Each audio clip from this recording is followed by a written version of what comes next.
And welcome to another episode of WindRiders of Aria. I am Will, or Halfling Wizard, as I am known around these parts, apparently. We're going to go around and let everybody sort of introduce themselves, tell us who they are, who they play, and what's one thing their character got up to in the 3 weeks they've had off. This will be interesting. So we're going to start at eeny, meeny, miny, mo, and I'm going to start in random order tonight. So we're going to go with Riku. All right. Well, hello, everybody. I'm Riku. I play Ketek here tonight. One thing Ketek has been up to since we last met, he has been practicing a lot more in terms of his acrobatics. He's been doing a lot. He's been enjoying some time learning more in terms of more hand-to-hand combat instead of weapon fighting, and more just that inner meditation and such within himself. So he's been spending a lot of time just training and trying to just better himself over the past few weeks. Okay, very cool. Let's go down in the opposite corner with Lisa. Hey everybody, I'm Lisa, D&D Winterwolf on TikTok and Discord. I'll do the where you can find me during the outros. I have the great pleasure of playing Katarina Zephyrian. I'm Perry. My character has, after she sent a letter back to her home nation to tell them, hey, I did the thing and now I've got more things. She's been hanging out, besides studying the spells and stuff, she's been hanging out with the Perrys because she never really got to know any of them before, so she doesn't know much about her own culture. So she's been spending some time with them and getting to know that culture, and that's great. Awesome. Fantastic. All right.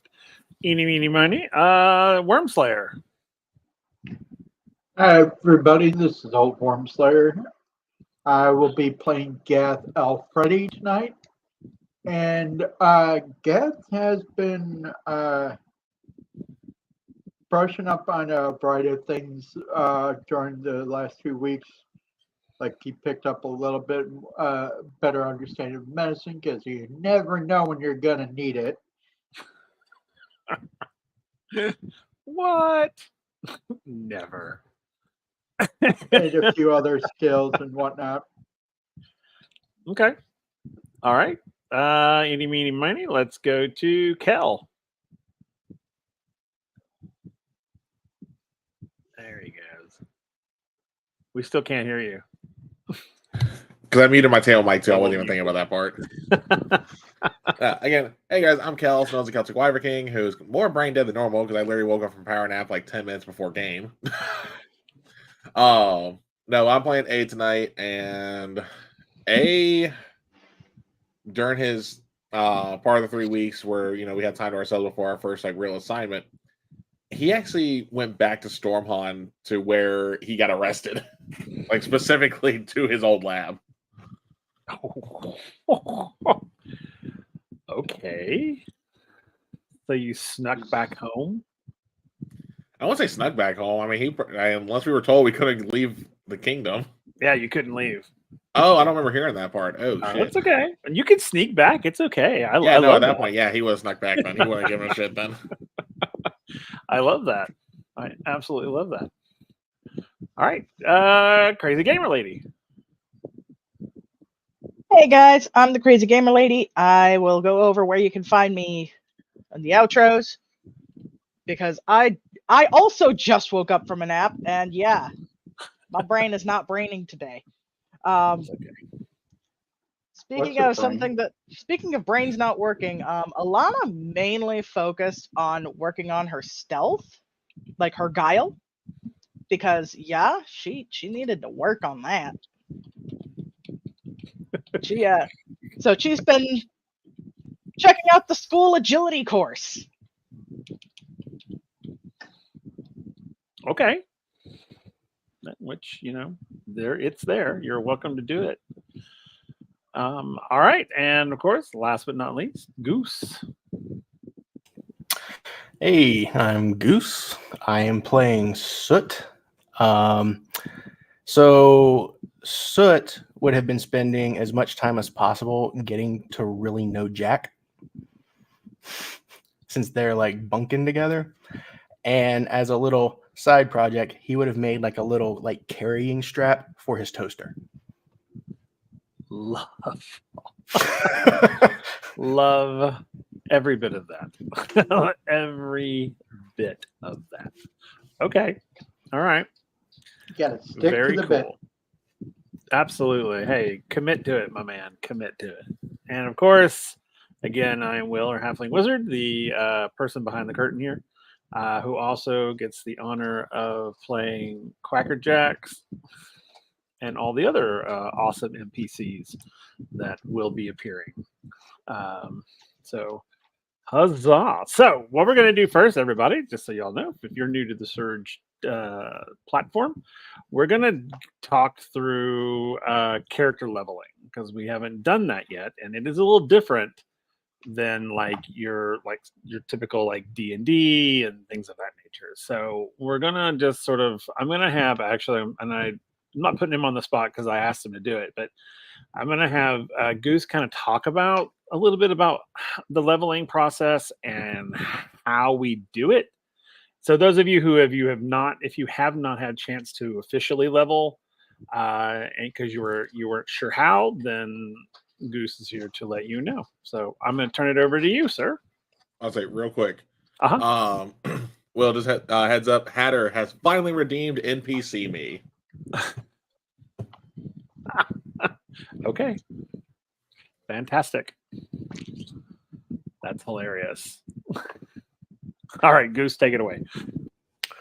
All right. So typically in a campaign, as you're playing, you would be given like milestone points, and those milestone points go towards your skills. You get 3 milestone points between every level. You can use those to upgrade your skills, but you can't upgrade each skill more than once per level.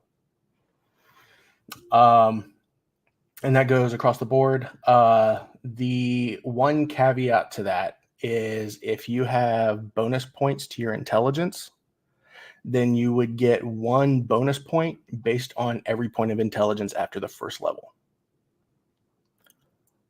So, if I remember correctly, I believe Carrick has 2 intelligence. So instead of 3 points for your skills, you'll get 4. Nice. Yeah. So, yeah, that's the short version, I guess. Does anybody have any questions? And you said that if he started off with higher intelligence, or if your intelligence is above a 1. So if your intelligence is above a 1, so you automatically get 3 skill points per level. You get 1 extra point per level of intelligence. So for 2, you would get 4 points, 3, 5 points, so on and so forth. Okay. And that's not like cumulative, where if you bring up your intelligence as you're leveling, you don't get extras for the previous levels, correct? Correct. It would just be as you add the intelligence. Okay. I have a question. Yes. How do you get more actions? Does that change as you level? Your actions are based on your dex. So as you level up your dex, the dice that you can roll levels, Yes. your actions are half of your max dice roll. So at level 1, you can roll a d4. Okay, you so, would if get I 2 have a level 3 in Dex, but it's still showing 3 actions. Is that correct, or should it be more than that?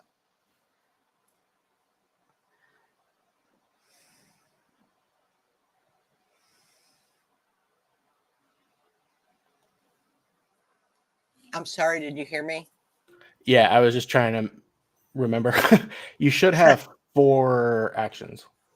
Okay, so I just add 1. Okay, Correct. that's good to know. Thank you. I knew I was supposed to do something, but got it. Thank you. You're welcome.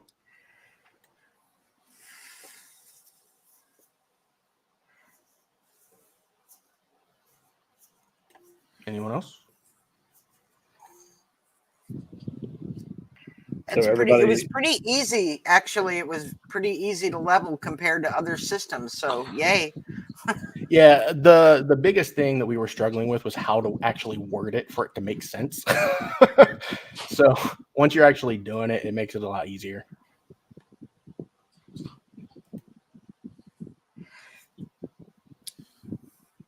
okay. Anyone else? Questions? Everyone's good then? We're good. We're all leveled up and solid. Cool. All right. Well, let's get into the I was story. missing skill ranks because I forgot the intelligence boost.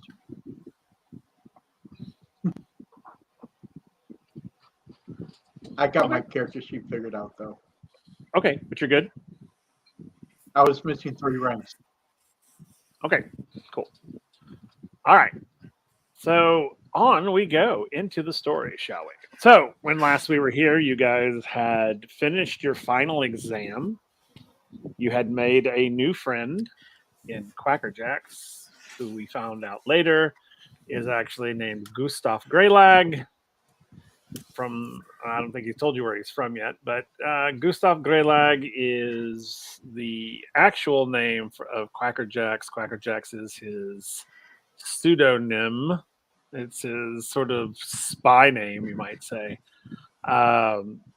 When he's out on a mission, he goes by Quacker Jacks. And Soot and Quacker Jacks have formed a bond. So they're kind of hanging out together. So we're going to go through and kind of let you guys kind of talk to me about what your Razorblade, welcome.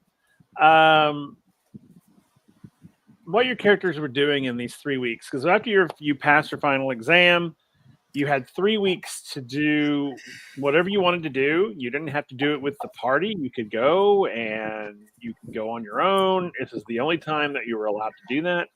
The only thing you couldn't do is you couldn't go home.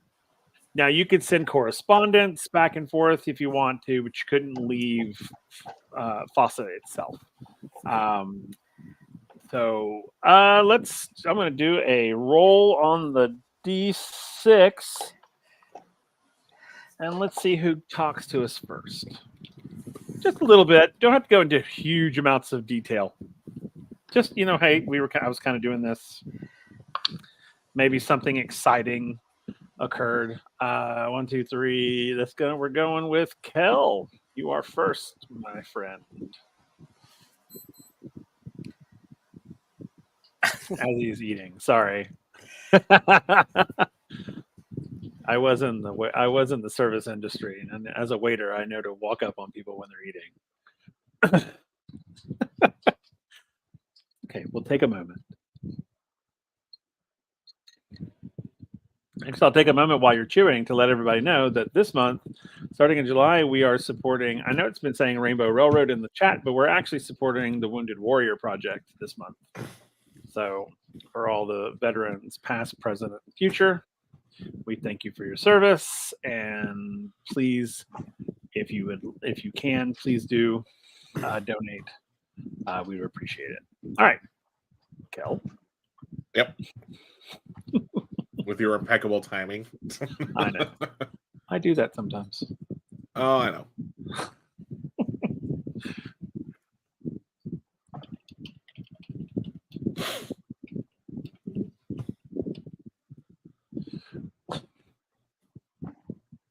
So what did you do for the 3 weeks? We Well, I know was saying, part of what you did. We know part of what you did, Yeah. but what else did you do? Or tell us a little bit about sneaking off to home. How did you do it? Mainly usual was taught during like the guile class, so to speak, considering A was one of the last ones found every single time. Oh, excuse me. That's fair. Hey, yeah, I'm not going to make you roll anything or anything of that nature. You Yeah. successfully got there. You did your thing. What Yeah, were you up to? The main point of him going back to Stormhawk is like he actually went back to where his lab essentially was, just kind of seeing it's probably still got like the Stormhawk / Fossen version of like, you know, police tape, do not cross on it. Yeah, there's not but no, much but left of it. huh? There's not much left of it, as Yeah. they pulled everything out of it. Yeah, that's kind of just what A's going in there is just seeing what is left and just kind of thinking on the whole pit, like, you know, how close was he possibly type deal. And not even just that, just again, just thinking about that day itself, especially because, you know, during his time at the academy, when he found, I was like, you know, I have fucking magic. I don't want it, but I have it. And it was here that, you know, his magic kind of awoken. So it's kind of going back to where it all started, so to speak.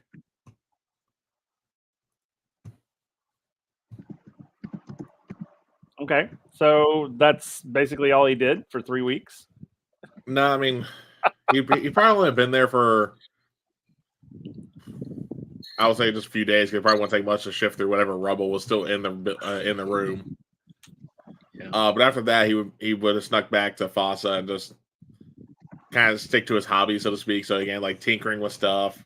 Okay. You know, I could probably see him getting Soot to assist him on a couple of things, going like, "Hey, what do you think about this idea?" Okay, cool, bye. There you go. I mean, technically, Soot is an engineer. Yeah. So, all right. Let's see who's next. It's Soot. What did Soot do for 3 weeks? So outside of helping A, Soot would have been hanging out with Jack a lot, learning how to be more secretive and how to hold his own deep undercover, and just really just honing his engineering skills and mechanical and all that stuff. Really just tinkering with his toaster a lot, making everything quick and simple. Probably shaving down working with the clock hands to sharpen them up and actually turn them into weapons. Okay. That's right. I forgot you had the hands off the clock. That's right. That's fair. Oh, that'll be fun. All right. So we go down to Elena.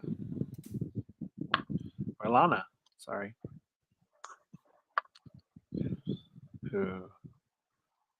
We can't hear you.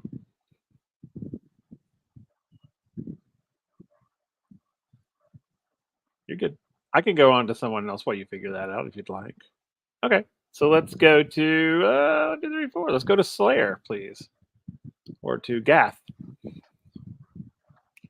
Oh, Gath has been, well, he sent some correspondence home, letting his family know, hey, I did it. And then he worked on some other skills that he felt were necessary to pick up during the next few weeks. Even at one point, Is this a cursed thing? Yes. going through the guile testing area and proving on his sneaking skills. Because, Okay. we can't Very always be cool with Elena out sneaking us.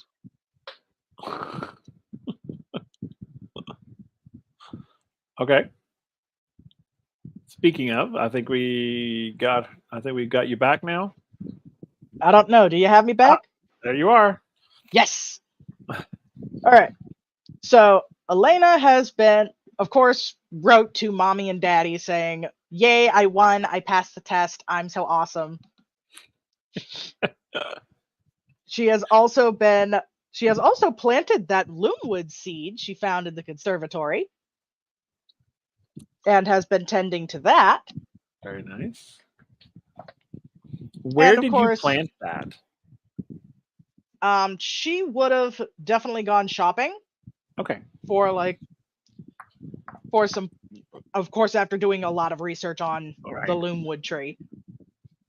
She would have gone shopping for like a pot, the soil, all the necessary plant food. Okay. And of course, as with every time she succeeds or has something to celebrate, she went fabric shopping to go make a new outfit. Love it.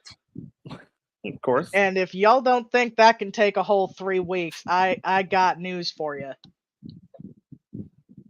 I am literally drafting a pattern it has taken me for freaking ever. Oh. Is it for yourself? Yeah, Yeah, those are always the hardest. it's a pain. Yeah, I know. I've gone through like 5 to 6 muslins and then I find out, oh wait, I got all the measurements wrong. That's the worst. Oh my god. Okay. That is the absolute worst. All right. Katerina.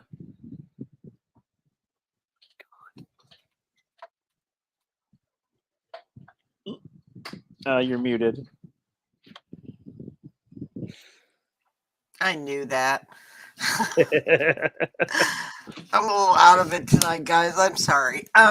Katerina sent a letter back to East Haven, saying that she had completed the school and now was receiving new orders, so she would not be returning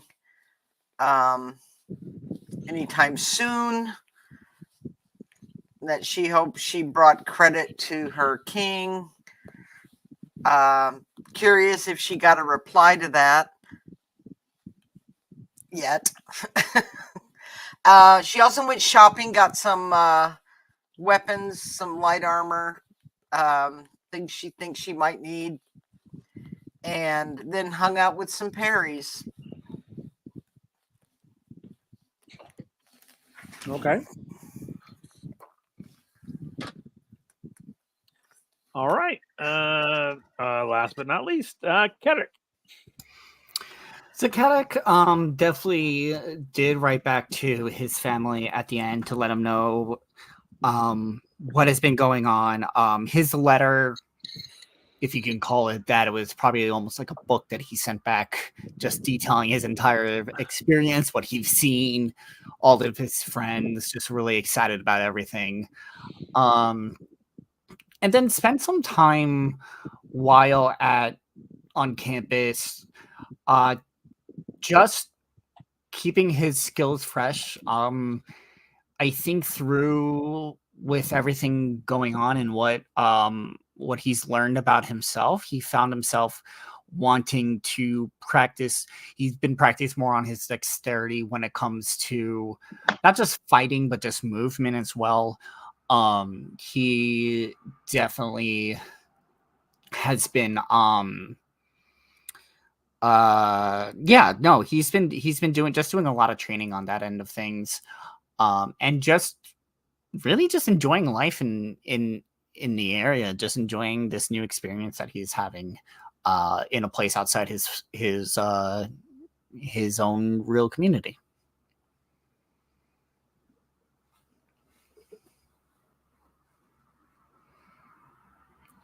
You're muted. Yeah, I did that because my dogs were making noise. All right. For those of you who wrote letters, you would have received responses. I mean, they would have been. Excuse me. You would have gotten at least one response. by the time the 3 weeks has ended.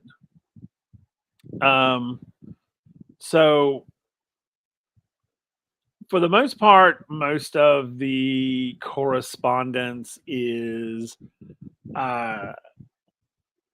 congratulations and excited, sort of excited that your relatives or whomever you wrote to are very excited for you, and what a great honor it is to represent your country in this particular venture. If you ask for specific, like personal things, that would have all been answered. If there's something specific you want to know, you can shoot me a message individually and we can discuss. But for the most part, that's what it was. For Katerina, however, it's a little different. In your letter is very formal. It's not personal at all. It's very, very military, very cold, very, specific. It does congratulate you. It does say well done. But it's a very short response. There's not a lot of, dare I say, flowery sort of like conversation. It's very much like, well done. Remember the mission. And if you don't remember the mission, it's in the letter. Destroy this after you read. First question is, who is the letter from? It is from the ruler of East Haven. Okay. So from the king. Yep. Okay.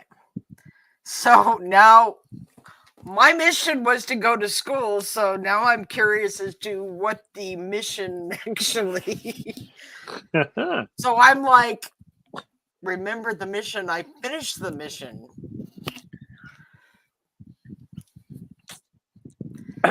If you could do sorry, I don't think I opened Foundry yet for you guys, so let me open that real quick and then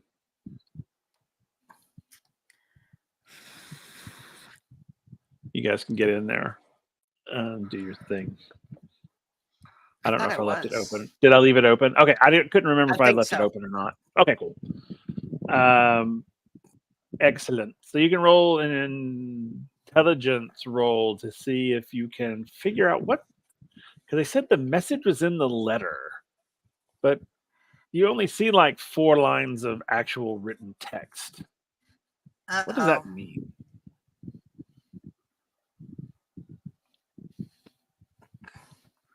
Hang on, I just completely dropped out again. But no, there it is. My computer's being weird. Challenge intelligence. Oh, 6. Okay. So as you are looking, and just so you know, we still hear you. You are frozen visually, but we still hear you.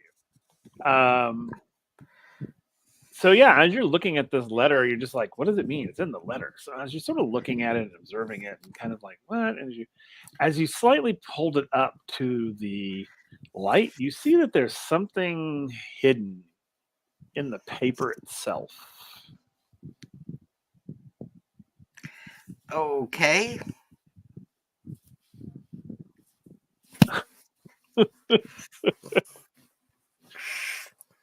And as you like get it closer to the light, you see that the whatever is in there, you can see it starts to turn into words as you get closer to like heat, so to speak.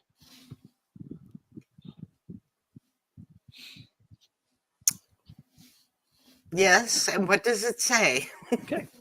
So if you take it all the way to the heat, the message will appear, and it basically says to spy on Fossil technology and report back any important technological advances immediately.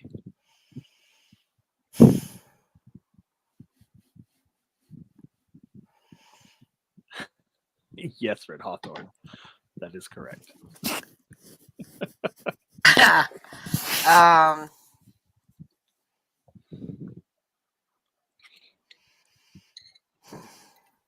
she's gonna think on that for a while.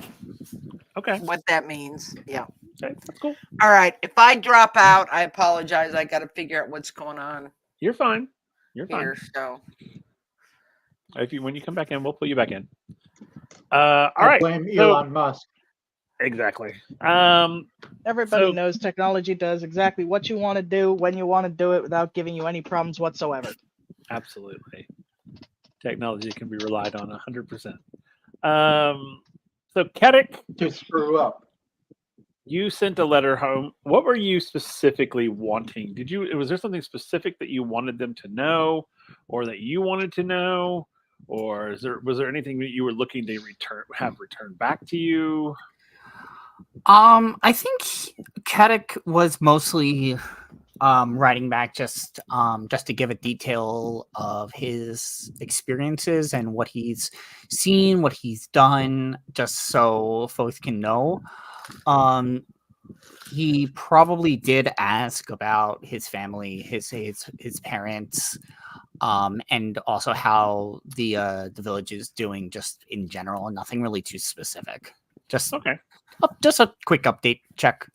Okay, cool. So yeah, you'll receive word back that the village is doing well. The entire village is extremely excited for you. They're very proud that they have you representing them in Fossa, Fossa City. It's a huge thing for them because they probably did not believe that, not necessarily that you wouldn't get here, but like their little bitty nation in this big world would never be here. And it does bring all of you being chosen for this does bring a huge bit of recognition to your home countries. So your family and your village, they would become very much like notarized. I mean, people would be like, "Ooh, let's go there. Let's go check out this place," and that sort of thing. I bet nobody's going to where I'm from. East Haven. Most people are familiar with East Haven, and they're not so being nice to outsiders type of thing. So people probably avoid East Haven for the most part. East Haven has its own notoriety already. But like Hempstead and Harmonia and all these like smaller nations that most people know about but don't really know about are suddenly becoming very much like centers of fascination. So yeah. So all of those of you who then Gath, you wrote home, everything's great. They talked about the catch, was strong, and the latest group of sailors completed their sort of training, and they're being sent out to various places around the globe. So it's really on their business stuff. Do what? Basically, updating me on the family business stuff. Yeah, absolutely. Family business is thriving. It's good. They've actually received more because of your status at this point. More people are journeying there to the Fenris Islands. So they're, sort of tourism is growing. So 3 weeks. Yeah, you guys sent letters out. You got responses back. And also in this 3 weeks, you would have had the opportunity to buy your supplies, weaponry, if you're going to have weapons, all of that fun stuff. So you will have full pack and full gear for when you head to wherever you're supposed to head to. So as we come towards the end of the 3 weeks, and of course you have moved out of the dormitory right after your final exam. You were moved out of the dormitory and into officers' quarters, basically, which are not at the academy. They're actually further closer to like the like Grand Central, sort of that area of the city. It's mostly on the major military base there. And these are like little houses basically, and you each have your own little like home that you were able to do with it as you please, decorate it in whatever style you want. This is basically yours until either the mission is complete or you die. So yeah. So does he just needs the closet. Well, he has a house, but it's probably like a miniature house, like a mini house. Soot does. It's just like a Bart- shorter house. It's like Barbie's got like dream a- house. Yeah, exactly.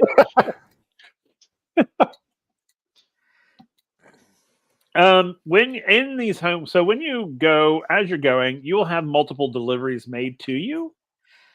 And one of the big deliveries that you'll have brought to you is your uniform, your official uniform. It'll come to you and sort of wrapped in sort of presentation colors in a box. These are custom made for you. And you will get these, actually get these probably about 2 days before your official call up day.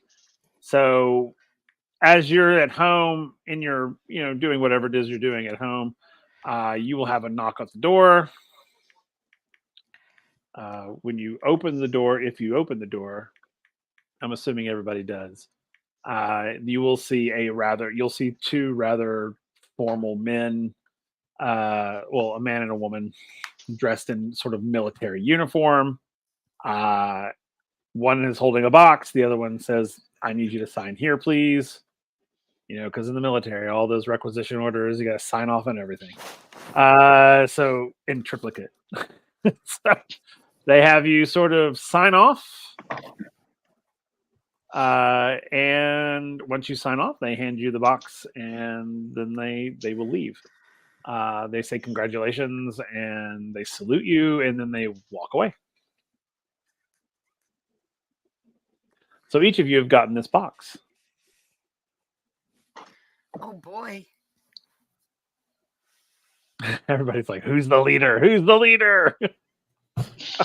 I'll say, I'll open my box. Maybe there is no leader, okay? We're all the leaders. No. Not we're all the leaders. There Just is no leader at all. There is no leader. Now we'll say, A will open his Gustav. box. Okay. So when you open the box, Mhm. your uniform is all the uniforms will look the same stylistically. Yeah. Colors will be different. Your color is sort of like a burnt orange. Let me take it back. It's a gray uniform with a burnt orange stripe on the left side of the jacket. Hey, it ain't red. That means I ain't dying first. You're not a red shirt. So yours is the orange color. Okay, anybody else want to open theirs up? I'll open mine. Okay. When you open yours again, it's the same, the gray uniform. Your stripe is a purple color.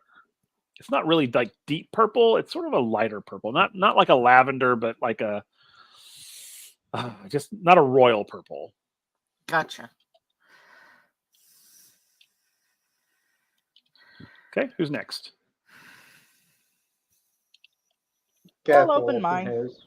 Okay, so we'll do Alana and then we'll do Gath.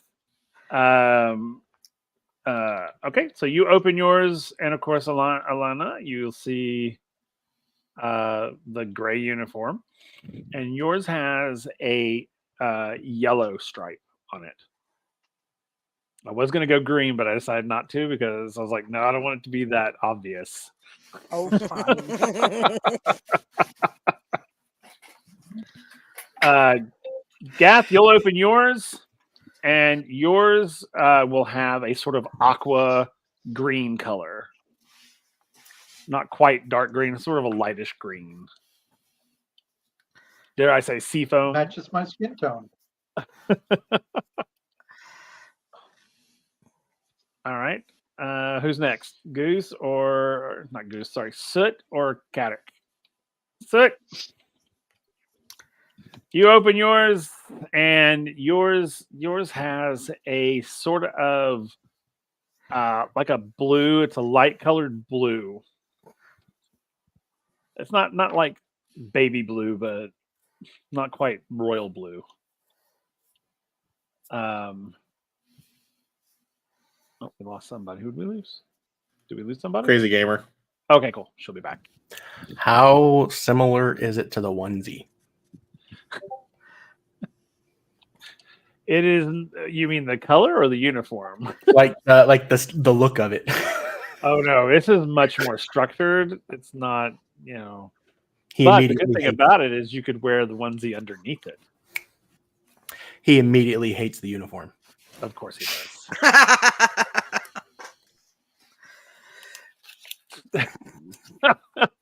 No, it is not Power Rangers.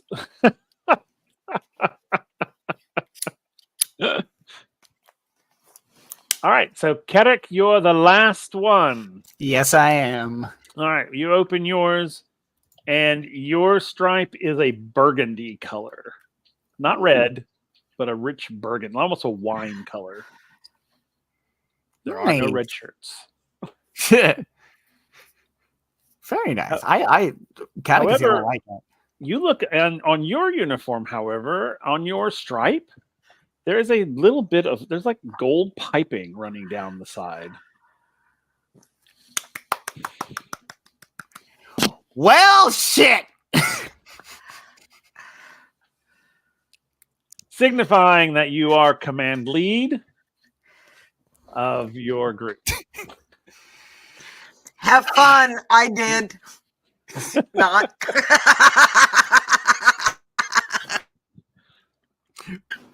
Whee! Wonderful. Yay, got it.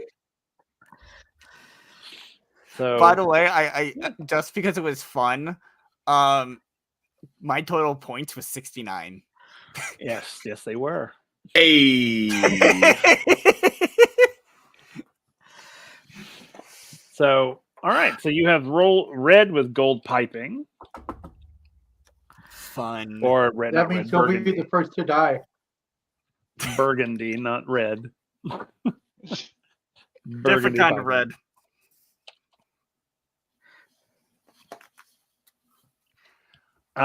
This Everybody else, for the most part, has a silver piping, except for Soot and A.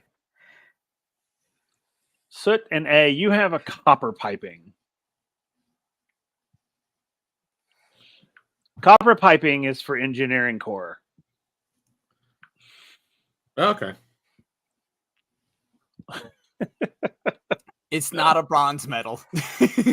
No. No, I was serious thinking is like, well, I mean, I only have 51 points. That makes sense. Is this a participation trophy? It is. Totally participation. I was like, so how many points did you have, Soot? I think I had like 42 or something like that, or 48. Yep. It's these assignments are not based on points. Oh, I know. I'm just making They're a based joke. on your strengths. They're I know, based I'm on just your making a strengths. joke. Soot's not a leader. It flies in the engineering car. I know. If A was leader, y'all be the one suffering. My question is, does Kedek know what that gold piping means? No, probably not. I just think it's pretty.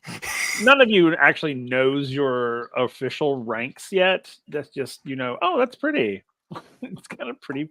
That's pretty. The silver, everybody else has a silver piping. That's Katarina, and that's Gath, and that is no, I'm sorry, not Gath, sorry. It's Katarina and Elena. Y'all have the silver piping. That is command as well. You would basically be like lieutenant commanders in rank. If we put a rank on it, like Kedek would be like the captain. You guys, I'm sorry, y'all would be like commanders. I got a promotion. Soot and Kale, you guys would be like chief engineers. That sort of thing. So does this mean and that what is Katarina would Gath? be more loyal to Fossa than to East Haven? I'm getting to Gath. Just saying, you're higher up. No, that's true. But that's whatever. That's somebody has to reconcile that within themselves. So Gath, your piping is it's the oxidized copper look. It's that really beautiful green color. And I know the name of that fucking color. It starts with a P. Yeah. So it's Which that color? patina. It's the patina. Patina, yeah. And that is. I gotta find it. Give me a second. Because yours is a little different than everybody else's. Where is it? Of course, my dog drinking water. My God, you're loud. Basically, you're in charge of like the naval core aspect of the group. All right. Which one was it? Who was that again? Just to This make is sure I heard Gath. right. Gath. Okay, Gath. never mind. Yeah, Gath is the head of the basically like the aquatic aspect of the group, which means you get to drive submarines when you get there.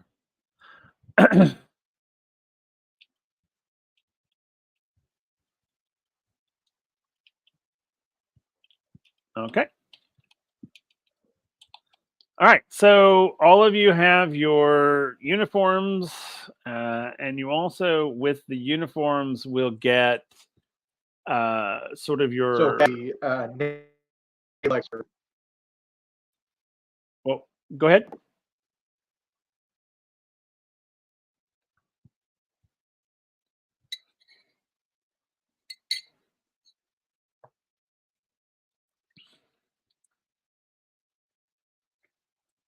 Okay. So yeah, you will all have gotten your orders basically that you need to report to Grand Central, not Grand Central. I'm sorry, the Commandant's office in 2 days. So you have 2 days to figure out what you've got to do. Like, what all do you need? So, just a point of clarification: the Commandant, is that the same person who was the dad of the girl from That's the raid Commander night? Varric. Yeah, Commander Varnick. Fuck. Yeah. That's what I thought. I just want to double check. Yep, Commander Varnick. You will report to him in 2 days. Great. All right, so you're all on base at this point. Sucks to be you. Yeah. And they are holding a huge dinner in honor of everybody tonight. You've all gotten your invitations. You've also got your dress uniforms that you have to wear to this function.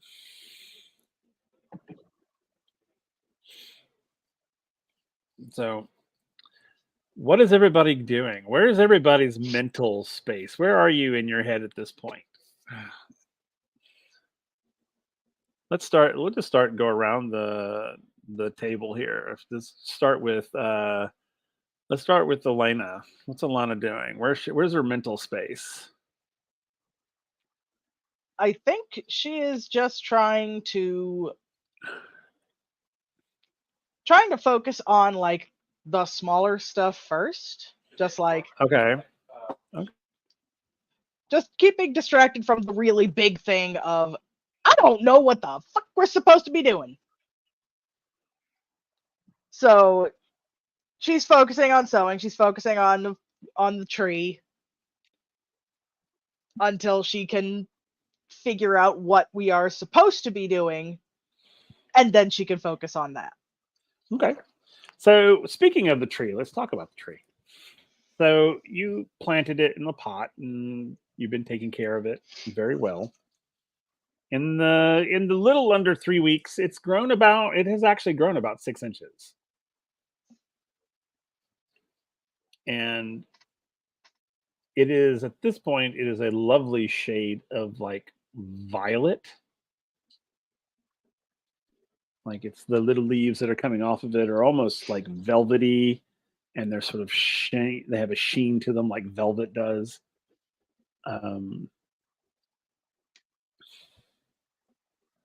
So yeah, which is a very, very fast growth for a tree.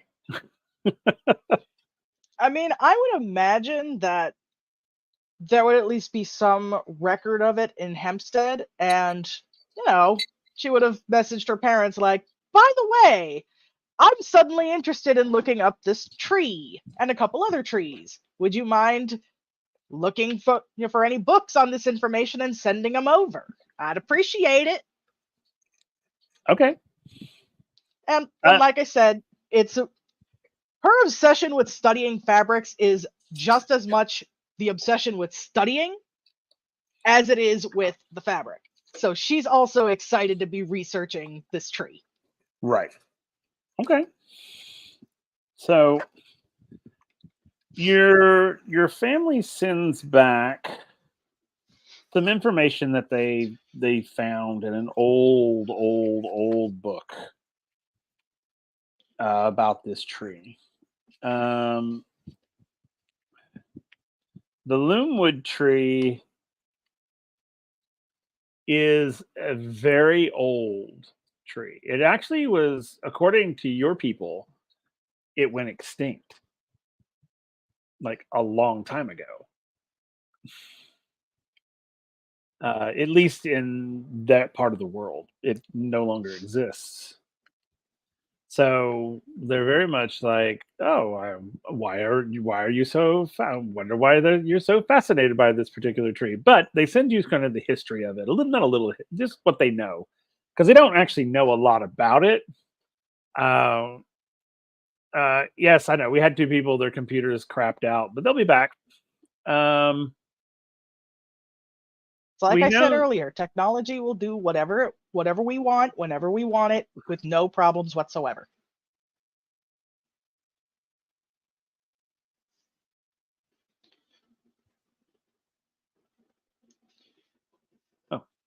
So the loom, what they tell you about the loom tree is basically they know very little about it, other than that it had a really fast growth rate and it was extremely aggressive. Ooh. Meaning that it would, if you planted it somewhere, it would literally kill out any other trees around it. Fair enough. Okay. So I gotta be careful. That's something Elena's known for doing.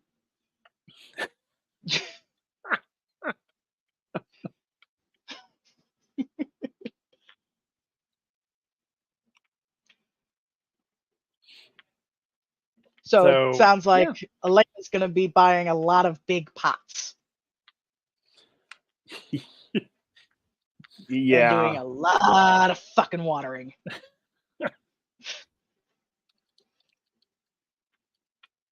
Yep. Fair enough.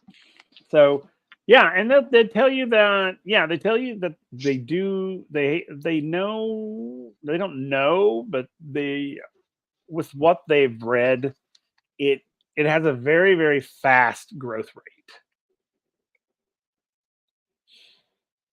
And it will grow up to about like the size of like a redwood.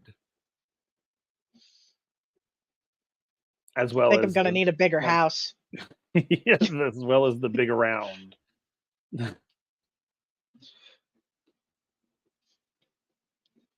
So yeah. Well, I wonder if we could commission a tree house and if the size of the tree can be restrained. Elena must do more research. And it also has to have constant care. Oh, great! So it's finicky too. Especially in it's like when it's a sapling, they're very susceptible to environmental changes and things of that. So, underwatering, overwatering, you have to be very careful. Go buy one of those globe water thingies that hold the water and check for the soil moisture. I don't even remember what they were called, but they were a huge thing in the early 2000s. Yeah, I remember those. Okay. My grandmother had them. Fair enough. Yes, very similar to a black walnut tree, except the size of a redwood. So, all right. So it's, with the pot that you planted it in, it's probably going to have to be replanted within probably a few days because it's going to outgrow the pot. It has a very aggressive root system. Even better. Yeah. It's wonder, sort of can I modeled use my after student bracelet to buy a greenhouse? It may be like a steel plant pot as opposed to clay. Yeah, I modeled it after like bamboo. The aggressiveness of bamboo, when you plant bamboo, it just like shoots up everywhere. It's kind of what this will do. I know of the bamboo. It exists up here in New England, and I hate you for that. Yeah, it's aggressive. I say bamboo is cool. They make great practice. Cool. They make great practice swords. They do. Not bamboo up here in New cool. England. It just makes good kindling. Yeah, it's like aggressive. Oh yeah, no, it was aggressive in South Carolina So too. aggressive. But also, I would just break it off and use it to hit my brother in the ankle every time I try something stupid when we fought. Fair enough. All right. So, what about the rest of you? Where's your mindset? Let's go, Carrick. Where's your mindset?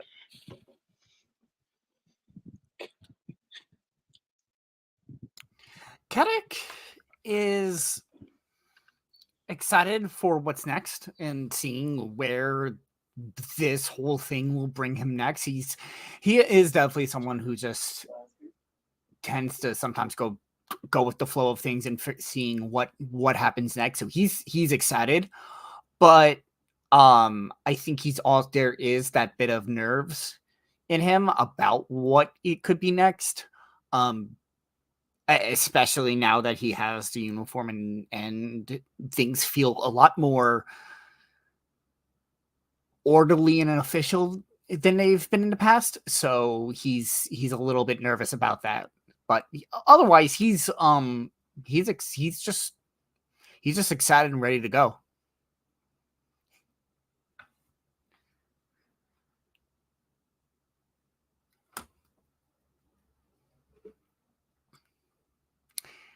You're muted. Well, that was weird. I don't even.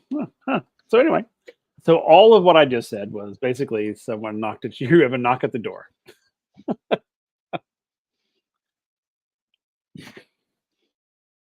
Yeah, I'm gonna go ahead and open it. Okay. When you open it, standing in the doorway are three very official looking people, like uniformed, very similar to the uniform that you have now, but their stripes are gold. Mm-hmm. And the one in the front, basically, he's there and he's holding sort of like a briefcase almost. And he says, "Good evening, Captain." The captain? Yes, Captain. He faints. No, he's like, I guess. Good evening. What brings you here?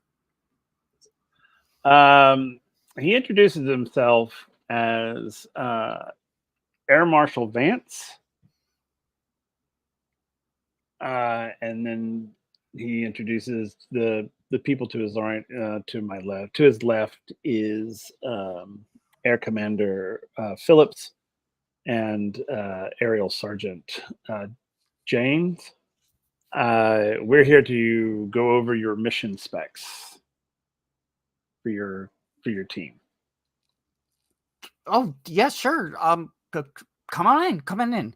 And he's gonna you see he kind of like after they come in and close the door, he kind of does a little bit of a rush around to put stuff away and like tidy up a little bit more than his room normally is. I wasn't expecting anyone, to be honest, so I apologize for the disarray here. It's all right, Captain. Yeah, It's all right. Yeah.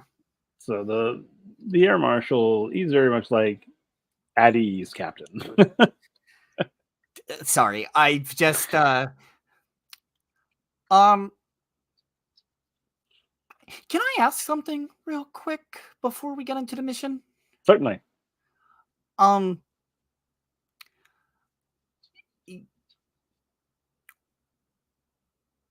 was I chosen? Kadak is very just very confused of why he was the choice out of everybody, because now this is all coming to him and his mind is a billion different places at this point, so he doesn't know.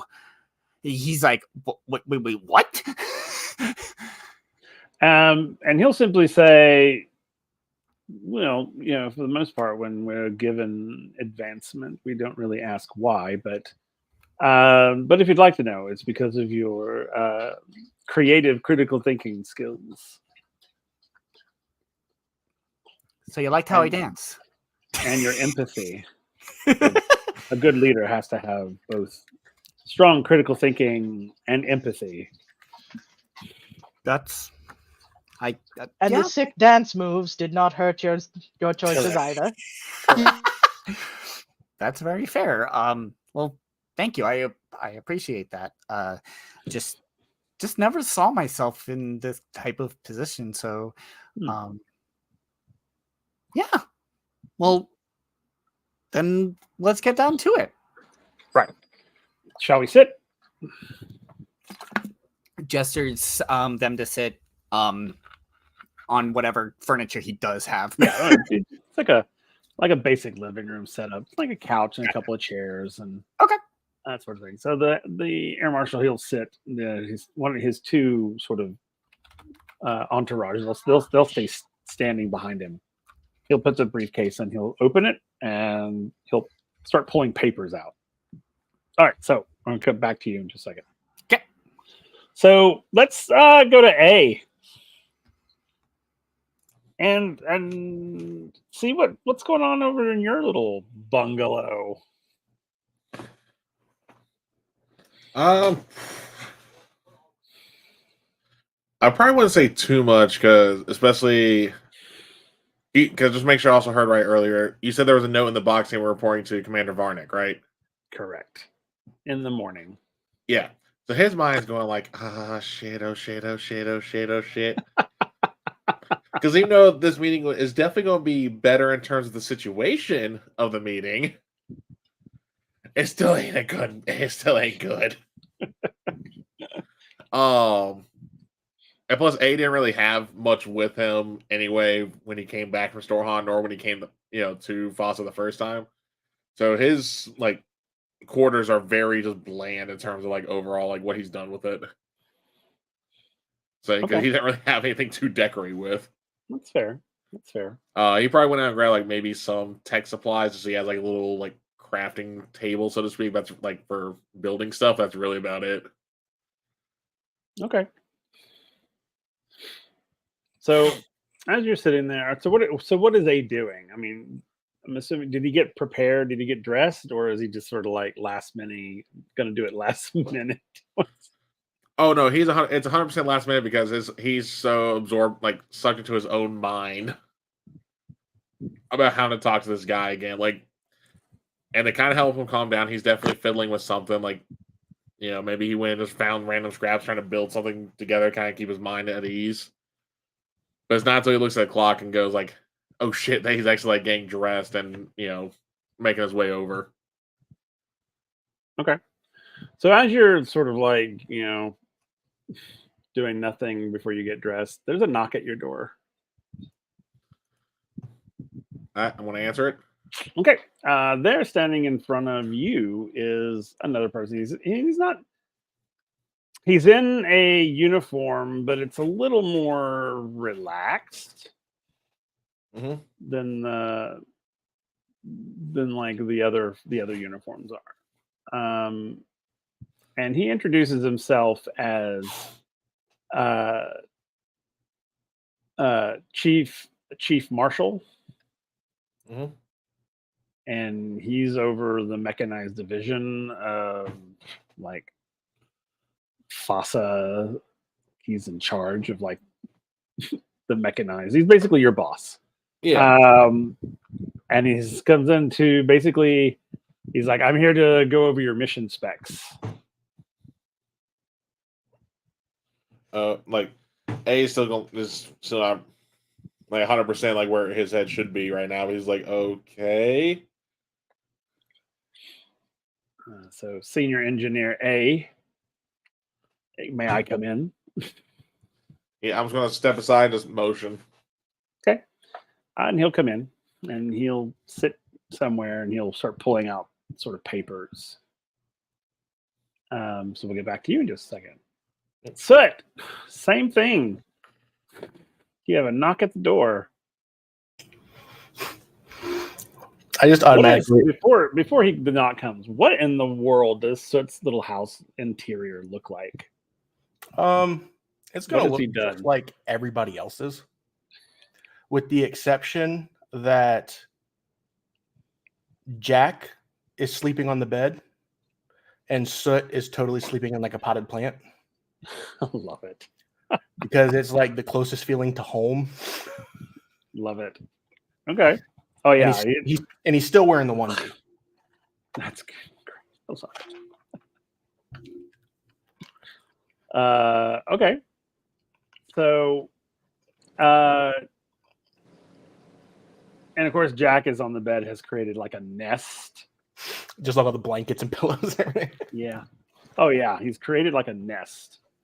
And I'm going to just assume that you've noticed this. He's actually sitting on an egg. He's got an egg that he just sort of sits on.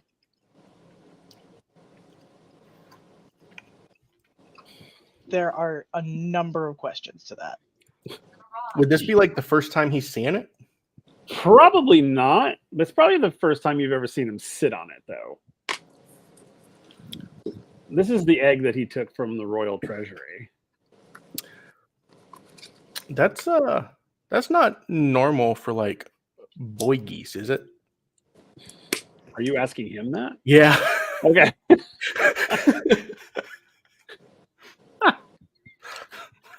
He goes, well, and he kind of looks from side to side. He's like, this is part of my, and when he takes his wings up, and he's like, mission. Air quotes. Yeah. I must sit on egg. Like you have to sit on it? I must hatch egg. It is important that I hatch egg. Why do I get the feeling it's his nibbling? So we've been here for 3 weeks and we're just now talking about this. I try to keep egg well hidden so that awkward conversations do not have to happen. I mean, that's fair. But we should talk about this at some point. If you would like, I can discuss. And then you hear the knock at the door. Just without missing a beat. It's open. And the door will open and sort of And he's sitting there crouching like a down. little kid, just like kind of peeking out of the plant. Senior engineer Soot, are you in here? He's like, look, you see this? He just He's puts a his arm up. much larger person who has to like kind of crouch to come in. He's kind of like waves over here. Oh, there you go. May I come in? Yeah, by all means. Okay, and he's crouches down and kind of goes. He gets on his knees and kind of walks Kinda on his knees. Kind of like Gandalf in the Hobbit hole. Yeah, exactly. Really? Because I was imagining that room from Willy Wonka. Oh, that too. Oh yeah. And he says, "I'm here to go over your mission specs." Oh, hold on just 1 second. He's gonna hop out of the plant, kind of like shake himself off, and then just hop up on the bed and sit next to Jack.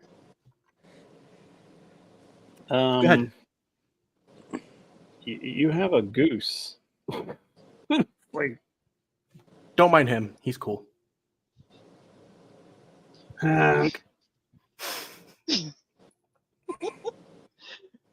Okay. So he like starts taking out papers. He's literally just gonna leave it at that. Like, there's no explanation, no nothing. Do what? I'm sorry. He's gonna leave it just at that. No explanation, no context. Just I he's love it. cool. Okay. And the guy's like, "Oh, all right." So he starts taking papers out. All right. So I'll get back to you in just a moment. So Alana, you're dealing with this loomwood tree, and no, it is not illegal to grow or cultivate. Okay. No, it's one of those trees that comes with a warning. Fair. Experienced arborists only. Yeah. Fair but enough. you know, but if they see it, they're not going to be like, oh no, that's like, oh, okay, that's cool. Just be careful. It's like, Fair enough. so you'll hear a knock at the door as well. She's gonna answer the door. Okay, so standing there in front of you is a woman, sort of the same kind of gold striping on her uniform, and she introduces herself as Air Vice Marshal Saren, and she's here to discuss your mission specs. Okay. Okay. May I come in? Oh, of course. She comes in. She goes, "Oh, nice loomwood tree. Be careful with that." Yeah, I'm kind of learning that now. Yeah. I had a roommate once that cultivated a loomwood tree in our dorm. That was something. Yeah, I think I'm going to have to learn at least how to properly prune this thing. Okay. All right. May I sit down? Of course. Okay. So she starts pulling out her paperwork. And so let's go back to Kedrick. So Kedrick, the air marshal he pulls out the papers and he says, you are, being the commanding officer of your group, it's going to be your responsibility to make sure that they stay safe, that they stay on mission, that sort of thing. You are in command. It is a team, so make sure that you run it as such. And then it begins to go into your mission. First thing it tells you is this mission and everything you're about to hear is completely top secret. Yes, sir. And he goes about talking about telling you that your mission is you're seeking out subversives that want to stop the space program. Okay. Now, this will be the very first time you've ever heard space program. Mm-hmm. So he will go into what the space program is. It's called Operation Mother Planet.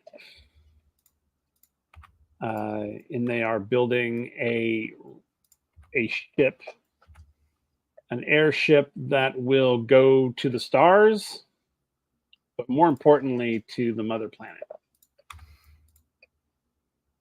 Okay.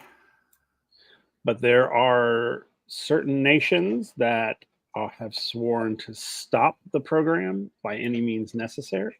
Mm-hmm. And one specific agent has stolen a piece of technology that is necessary for the project to move forward. And it is you and your team's responsibility to find that technology, reacquire it, and return it. And Okay. if necessary, silence those who took it. Oh. Okay. That's why they said if necessary. If necessary, yes. Do we know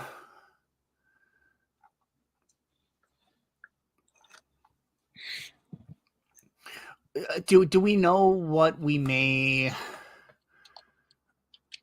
what kind of power we might be up against? You're going to need to use your cunning, because you're going to have to infiltrate foreign nations that are not necessarily friendly. You will also go to friendly nations, but there will be some times where you'll have to go into unfriendly territory and be able to talk your way through, because you don't want to fight, or at least try to avoid fighting as not to cause an international incident. When you go into these foreign nationals, you will be basically unheard of anywhere else in the world. Okay. No one will even acknowledge that you exist. Okay. So once you and your team leave Fossa City, you will no longer exist here or anywhere else in the world, even in your homes. Oh. Well, that's rude. And he's gonna take a little bit of a taken back from that, because that is a little bit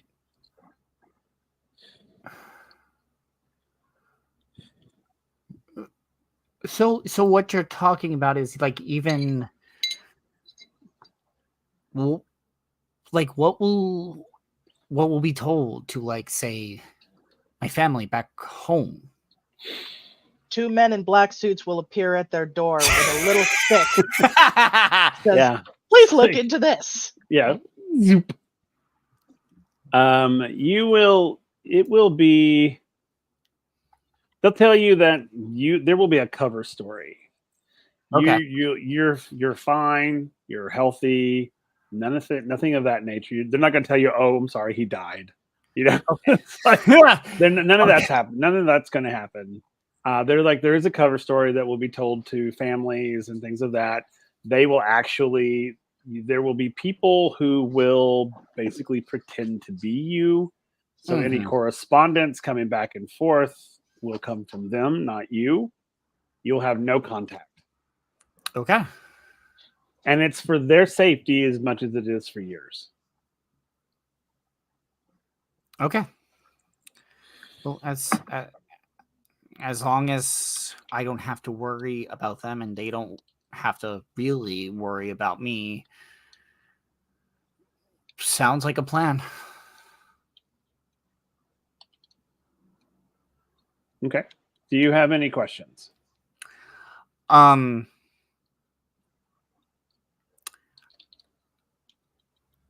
guess not. Not right now. I think I have a good handle on what our plan is. I guess where do we head first? Tomorrow morning, you will meet with Commander Varnick. He will officially give you your ranks and congratulations. It's sort of like a formal ceremony of like getting your rank and your that sort of thing. And after that, and then he kind of goes back into his case and he hands you an envelope. Everything you need and everything else you need is in this envelope. All right. Well, after the ceremony tomorrow morning, you'll report to Air Dock 57. Okay. With you and your team. Sounds good. Thank you. They do not need to bring gear. Their gear will be taken care of. Okay. Okay. And he says, if you have any questions, please do not hesitate to reach out to me within the next day or so. After that, I will have no connection to you whatsoever. Understood. Thank you. Okay. And then he'll excuse himself and out he goes. Okay. So I'm going to let you kind of live in that for a moment. Yeah. He's gonna. So the chief engineer, he's talking to you. He's like, okay, so here's your, knowing your background as we do, this is the perfect opportunity for you. And he hands over this roll to you, like a rolled up parchment, long, big thing. And he says, you need to take these and you need to memorize them. Which I'm sure you can do, knowing your background. I was like, what is it? And also, when he says knowing your background, it kind of has a bit of an attitude in there. Like attitude as in not liking what I did? Yeah. Or attitude like thinking that I'm too cocky because of what I did? Maybe a little bit of both. Okay. A little bit A, a little bit of B. Yeah. So he's very much like, yeah. So do you unroll the thing? Yeah, well, when I ask what is it, that's as I'm unrolling it. Okay. And as you unroll it, he begins to say, this is the WindRider. This will be your vessel. It's an experimental airship. You'll need to learn every aspect of this ship and how it runs and how it works. Name drop. Indeed. So yeah. So when you ended, and it's pages of like specs and engineering, just like, and it's like stuff you've never seen before. You can see that it is sort of driven both by steam power as well as some sort of, dare I say, magical aspect, but it's not really a magical aspect, but there's something you've never seen it before. Okay. And as you're sort of flipping through these plans, this ship is armed to the teeth. Yeah, I would say that there's probably at one point I'm going through the plans, and to kind of go with the cliche, you know the bit with the magazine where like 4 pages fold out, Mm-hmm. but it's for the specs, but my mouth Yeah. still drops. Yep. Yeah, it's like, oh, this is not so. Ah, shit. No, the mouth drops is more so like I'm in heaven. Mouth drops because Oh, again, is it like it's a tech. centerfold? Yeah, that's what I was talking about. A centerfold. Oh bit. yeah, nice gearbox on you. Yeah. No, we ain't going full bender on that one. So yeah, But, you see her weapon systems are super. This is like something you've never seen before. She's both can she both be in the air and in the water. So she can sail like a regular ship, or she could be an airship. She also has, you see that she also has 2 submersibles, and 2 sort of like flying vehicles. okay. And then of course like quarters for everybody, and blah blah blah blah blah. Yeah. So yeah, but it's the engine room that's really the kicker. The piece de resistance. Yes. So, and he goes, make sure you study these because it's going to be important, because you're going to be you and your comrade are going to be in charge in keeping her flying. And then you will have a crew, so you will have an engineering crew. Yeah. But basically, it's up to you to keep her flying. Okay. And So when he it's said important. when he said to memorize it, I'm assuming it means I have to get rid of the plans as soon as I memorize them. I'm not allowed to keep them. Correct. No, Hatter, we ain't going that route. Part of the ship, part of the crew. So, all right. So Soot, it's basically the same thing that A is going through. Is they give you the plans, and they're like, you and your comrade will be responsible for keeping the ship flying and moving and operating. You will have a crew. They'll talk about your engineering crew a little bit, but they give you the same plans, and they say to memorize them, and then they will take them back. Because you can't take them with you, because if you get captured, we don't want any of that to fall into the wrong hands, type of thing. He didn't hear. Oh, go ahead. He didn't hear anything about the crew. He didn't hear anything about having a partner. As soon as they put the papers in front of him, he's staring at them. Love it. Completely zoned out on everything. He thinks this is his job and his alone. Love it. I love that. I love it. So he says, okay. The other thing that the 2 of you will recognize in the plans is that this ship has a very sophisticated self-destruct system. And that's the idea that if you are captured, or any of you are captured, this ship can be destroyed. Like completely. It's like you can see that if this thing goes off, this ship will be obliterated. Last resort, last resort, last Yes. resort. Out of curiosity, is the Not self-destruct used to kill the mechanisms? team. That's not where I was going with this. Is the Is self-destruct mechanism kind of like what what Stormhawk and I tried to do? It's very similar. Okay, so this is Big Boom. Got it. Yeah. I immediately imagined it like Groot at the end of Guardians of the Galaxy 2. It's like, no, that one will kill us all. Yeah. Exactly. Yeah. No, and it requires like 2 keys, turning the keys, setting the destruct, that sort of thing. But you guys can see on the plans, you see the system itself. Because if it fails, then you have to fix it so that it works properly. So, yeah. All right. So that's what's going on there. So Alana and Katarina. So Katarina, someone you would get a knock at your door while you're getting ready for the party, basically. Party? Yes, you're all required to go to a party tonight. I will open the door. Okay. When you open the door, there is a woman standing in front of you in uniform. Her uniform has a gold stripe down the side.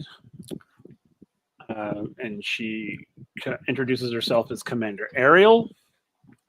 And she's there to go over your mission specs.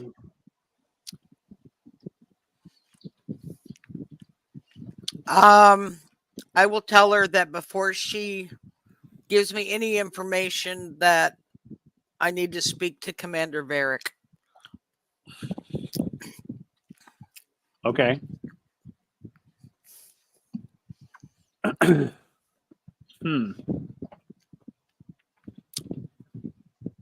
And she'll say, that's going to be difficult. I will have to see if he is available. It's important. Okay. Oh. And she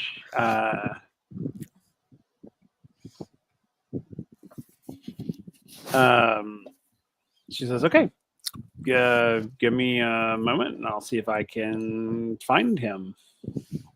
Thank you. Uh-huh. And she leaves.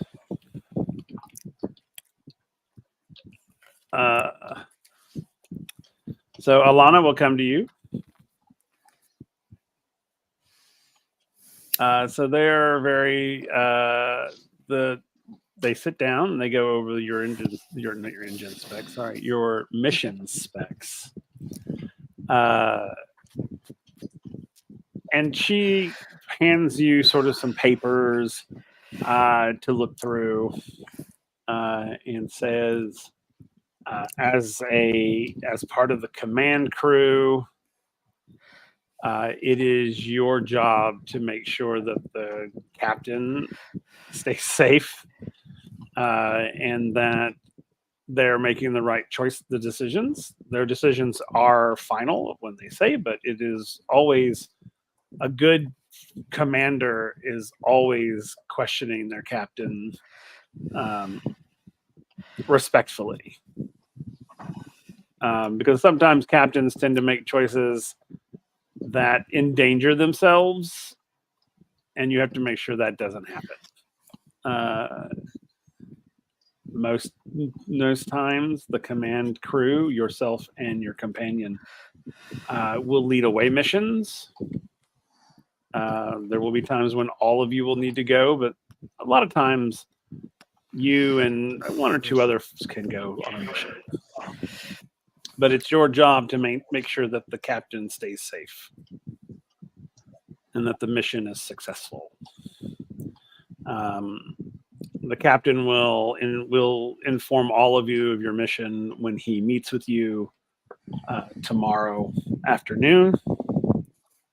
And I forgot to tell A and Soot, they would have told you to be at Airstrip or Airpad 57 tomorrow afternoon after the ceremony. But she tells you to make sure that you are at Airpad 57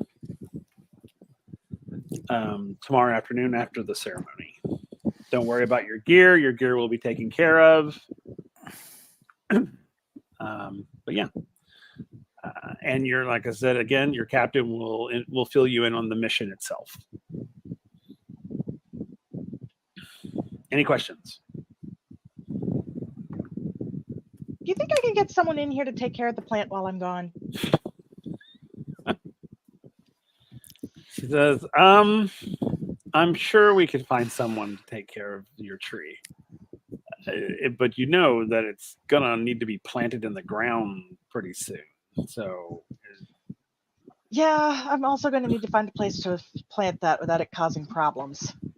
Well, did you want to send it home? Ooh. I'll have to very consider that. strict instructions.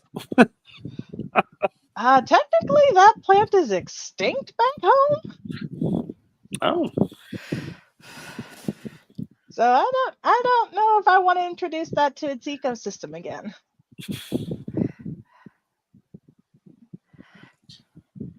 okay. Especially considering how aggressive it is. That is true. It is very aggressive. You have to know how to farm it particularly. So, okay. If you tell us where you want us to put it, and we'll take care of it. All right, thank you very much. And she sort of salutes and exits. So, Gath, you are getting ready for the you are getting ready for the party, and you have a knock at the door. I will answer the door. There standing in front of you is a rather tall gentleman of your race, who is there to, he says, that he's there to go over your mission specs with you. Oh, by all means, please come in. He'll come in, he'll sit down. He'll introduce Behind himself. us, obviously. And he'll introduce himself as Lieutenant Commander Vath. And he's there to take, basically he's going to hand over to you all of the sort of nautical aspects of this trip. The plans to the submersibles, the whole the system of when the airship is becoming an actual water ship. There are certain processes that have to happen before it lands on the water.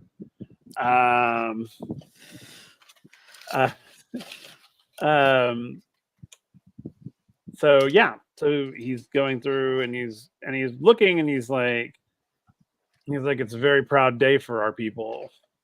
They're using our submersible designs.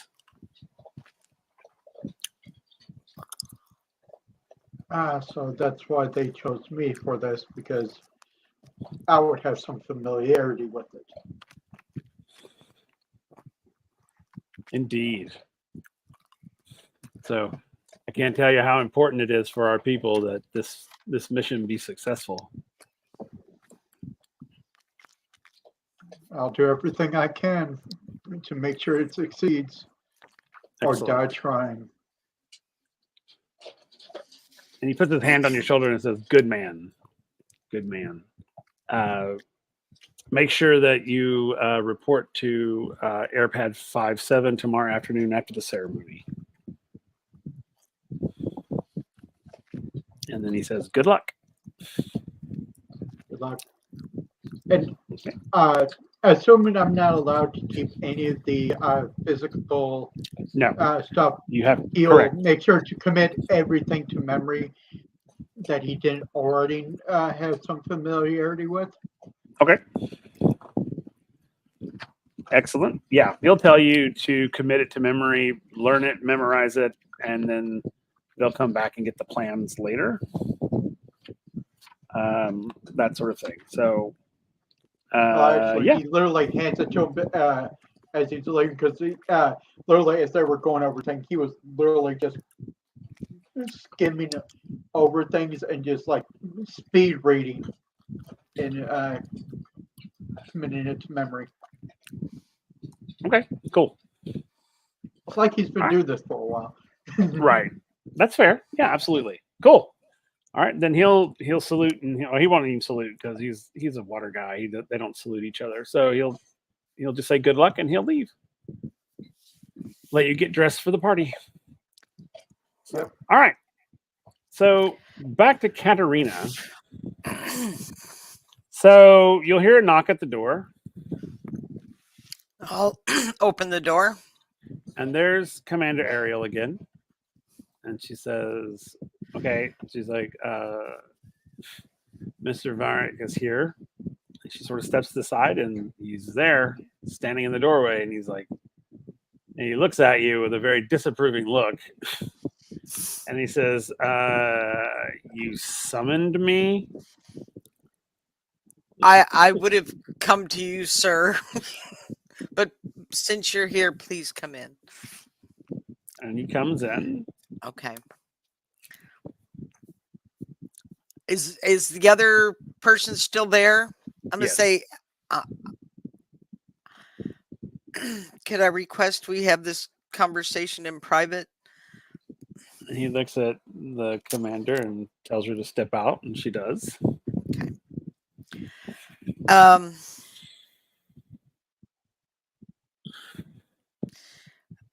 I know you know the country that I come from. Mm-hmm. When I was given this assignment, I was told, report to the school, do what was asked of me.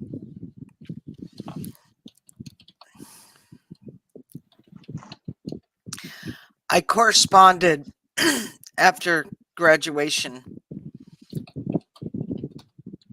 and I received a letter back with new orders that I think you should be aware of. And I'm going to show him that letter. Okay. As you hand him the letter, he puts his hand up and he's like, I don't need to see the letter. I'm very well aware of what's going on.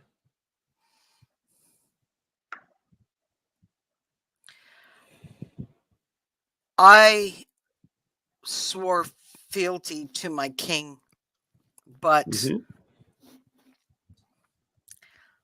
since I've been here and everything I've learned and seen, I can't follow these orders. I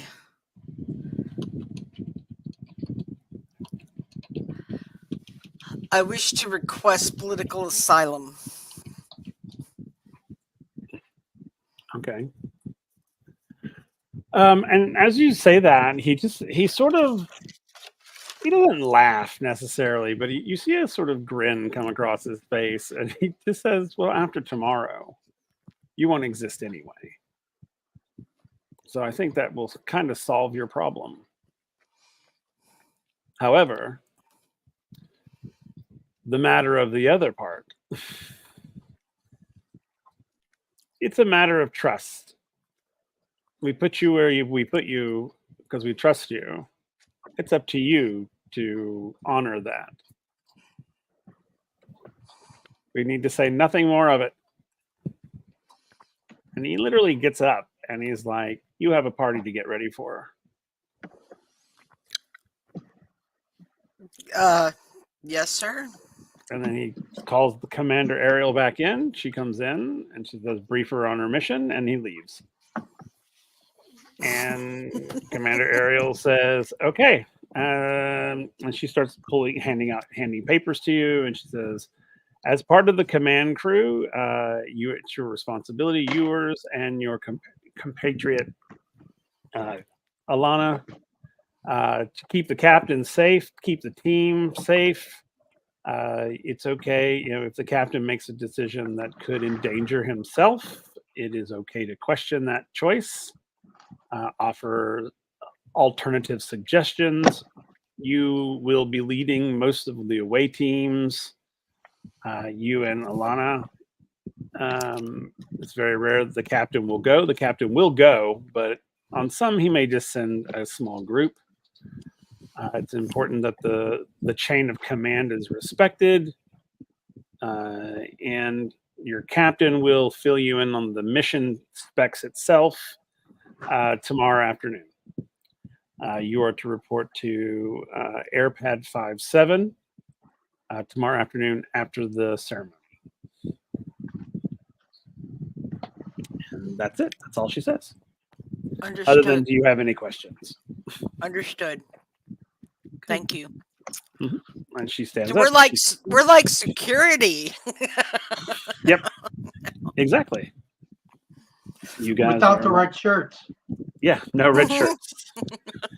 Yeah. So then she stands up, she salutes, and out she goes. All right. So you've all sort of been updated. Now it's time to go to the party.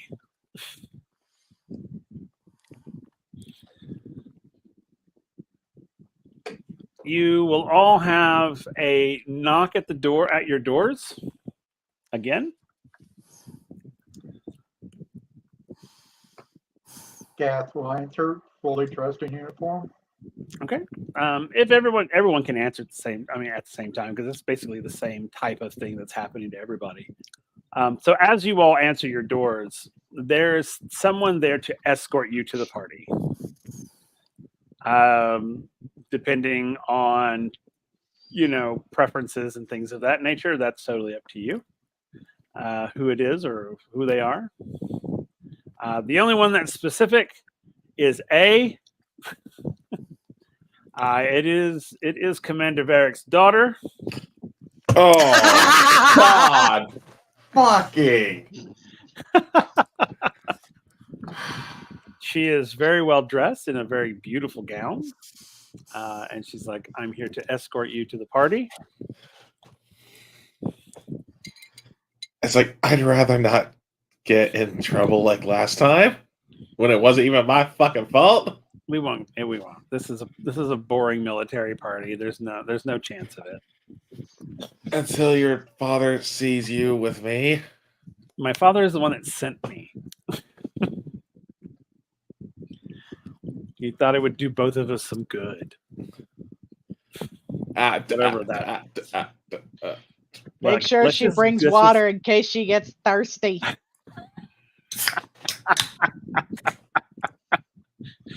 She says, "Look, let's just get through this tonight, and then we're done. Okay? Look, I have to be there with you on my arm. You have to be there with me on your arm. So let's just do this." Oh, God damn it! Fine. Ugh, come on. She just sort of like grabs you and goes. What about the rest of you? Describe your escorts to me. I'm going to have you do this. This will be fun. Who is escorting you to the party? Who wants to go first? A very handsome male Perry. Okay. Cool. How about Elena? I feel like her escort would be a young Jinn woman. Okay. Very cool. Love that. Okay. What about Soot? Oh yeah, Jax is coming too, by the way. Yeah. So before anybody comes to the door, Soot is going to help Jack bury the egg like in his pot. Okay. I mean, if Crackerjack is coming, wouldn't that make Crackerjack Soot's escort anyway? No. So They actually have their own escorts because Jax is invited to the party. So basically, what's going to Great happen stuff. is that as soon as the door opens, it honestly doesn't matter who the escorts are because Soot and Jack are going to walk right past them. Soot's going to hold out his hand, and Jack's going to put his wing in his hand, and they're going to walk together. And they'll waddle down the path together. Yep. Absolutely. Waddle, waddle, waddle, He's waddle, waddle. like, come, my friend, let us go to party. And off he goes. Okay. What about Gath? Who is escorting Gath to the party? A female planetary officer that originates from the home country, Okay. who Very nice. volunteered to be my escort. Excellent. Okay.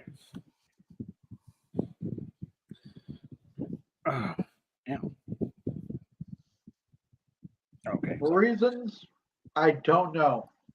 She has her own agenda. Fair enough. Fair enough. All right, Kedek. Who is escorting you to the party? Everybody requested.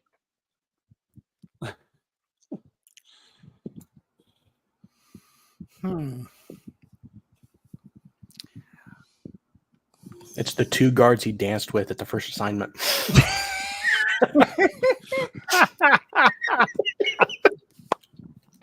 That's hilarious. That's hilarious. Freaking hilarious. I think Hedek,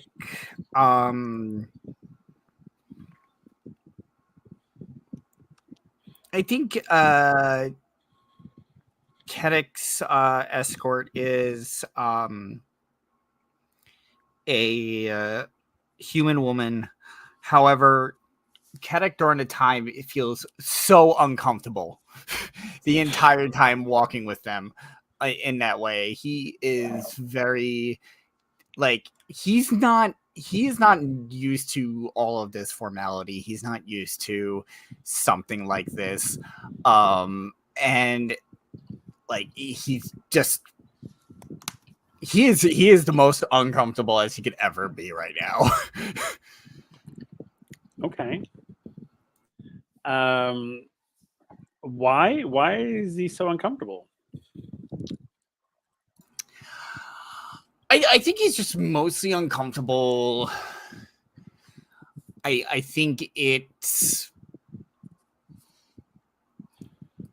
just not. This is a lot more formal than he's used to in his village, as I've said. So I think he's just worried about embarrassing himself. Okay. The more formal things get, the more worried he gets about screwing up, saying something wrong, doing something wrong, especially in a place that he has never been before. So it is very much while back on campus when he had a lot more freedom, it was wanting to see everything, wanting to do everything. Now that he's in this whole stringent way, he doesn't have that freedom, and he's not enjoying it as much as he thought, I guess. That's fair. That makes total sense. He would actually much rather escort himself and just walk down there on his own. But if this is the way things are done, he's gonna agree to it. But I mean, you can talk to your escort and say, "Hey, can I walk by myself?" Or I mean, if you want to, you can. You're not being forced to go with these people. I think no, I understand that. I think he would want to do so for the sake of doing so, because it does push his boundaries of what he's used to anyway. But he's still not going to be comfortable doing it. He's doing it for himself, trying to push himself. Okay, that makes sense. So, all right. So everybody sort of works their way to the ballroom.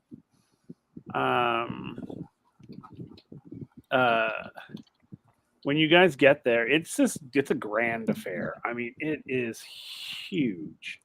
There is all manner of people. There's tons of food. I mean, it's pretty impressive. And it's all for you guys.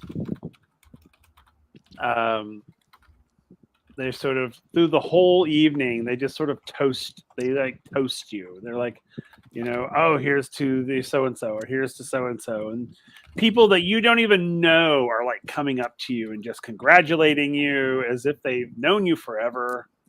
I don't know about Soot, but Gustav is hanging out at the buffet table. Actually on the buffet table, sort of created his own little food nest there. Having a grand old time. So yeah, so you meet lots of dignitaries, that sort of thing. You will see some important people there as well, like Commander Varric is there. A lot of the sort of higher ups are there. Just sort of, it's just like dinner and dancing is really what it is. It's sort of a buffet. You can eat as you want. There's dancing. There's speeches are being made about this next step that this group is taking for the advancement of Aria itself and its people. Without going into too much detail, but yeah. So how does everybody feel at the party? What are you doing at the party? So, and we're talking. We've been in the party for a couple of hours now. You've kind of settled in. So, what is everybody doing? So, like, let's go to you first, since you're with the commander's daughter. I knew you were going to do that. Uh-huh. So what are you guys doing over there? I'm trying to stay as close but as far from her as possible to make sure there's no miscommunication on what is happening. That's fair. That is very fair. Okay. Like every time she tries to take a step closer, I'm like, nope. She's like, come on, like, let's go dance. Something. We're just standing here. Last time we danced, I almost got sent to jail because of you. It won't happen this time. I haven't even been drinking. Not the point. Well, then maybe I need to go tell my daddy that you're like, mistreating me. There are plenty of witnesses here to show that ain't happening. Okay, fine. And then she walks off, making a beeline to her dad. Please tell me one of you all is near me right now as witness. I don't know. Is any of you near A at this point? Gath is avoiding that cluster. I feel like Alana would at one point have passed by them. And probably would have passed by them at the time of the argument. Fair. Okay. What about like Soot and Katarina and Kedek? Gath? Oh, Gath says I ain't got nothing to do with that. So you said it's a couple hours in? Yeah, you guys are a couple of hours in at this point. So I'm assuming there's some drinks. Oh, yeah. So at this point, Soot and Goosestav are pretty toasty. Yeah, they are. And I assume that they're kind of like in the middle of a small crowd of people, and Soot is just throwing rolls at Goosestav and watching him catch them. Absolutely. Absolutely. He will absolutely do that. And people are watching with absolute wonder. Some are watching with a little bit of what's going on here, but why is there a goose? Like, why is there a goose here? It's like, is that the centerpiece? Wait, is he wearing a onesie underneath his uniform? I think Kadek, if he hears people like saying, "Why is there a goose?" Like, I'll just lean over and just be like, "It's a long story." It's a long story. Stuffed goose much.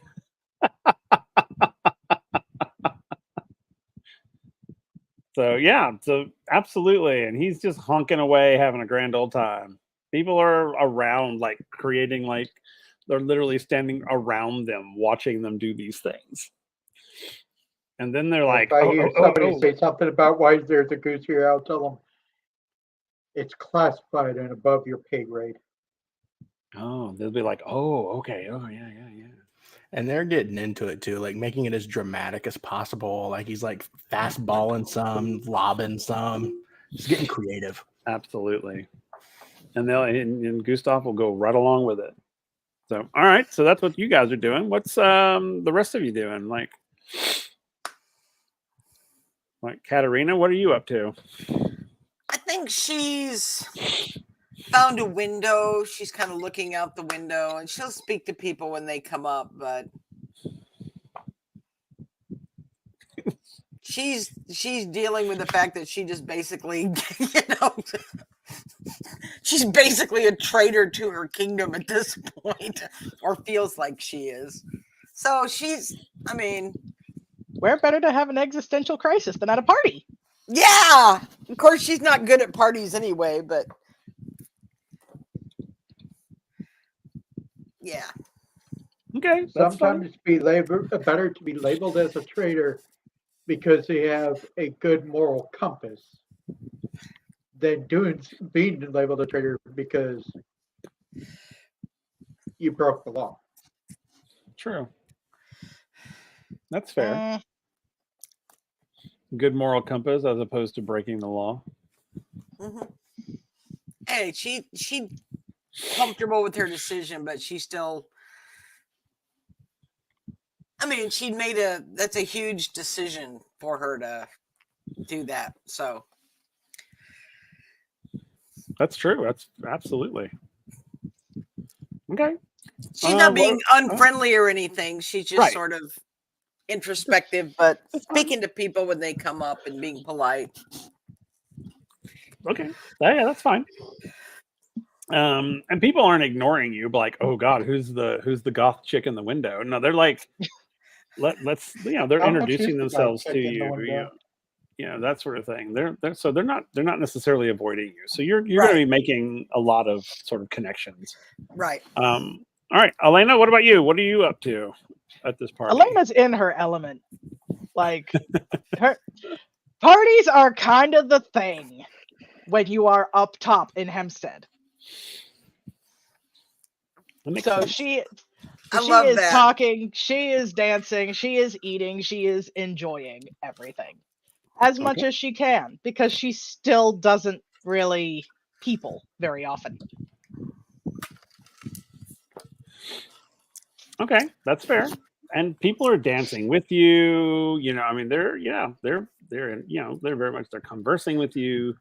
They're asking you questions about your life in Hempstead, and they're some people are like, oh, I've been there. So you have a lot of things in common with people here. So you're like life of the party at this point. So Kedek, last but not least, what are you up to? Kedek is probably hanging out by the food. He's probably just people watching, having a plate or two by himself, just eating and watching and trying to gauge who all we're with. He sees the rest of his friends all going off and doing their thing, and he's kind of still in his own head a little bit about the mission itself and what is going to happen next. But I think at this point in the night, he's starting to loosen up a little bit and trying to enjoy himself a little more and engage a little more. But he's still by the food because he's hungry. Okay, absolutely. All right, cool. All right, so as the night goes, the party eventually it comes to an end, like pretty early, because they know that you guys have an early morning.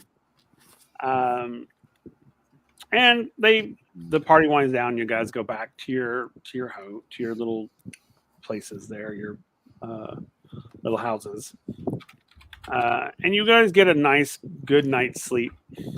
The morning comes, and you are to report to the ceremony this morning.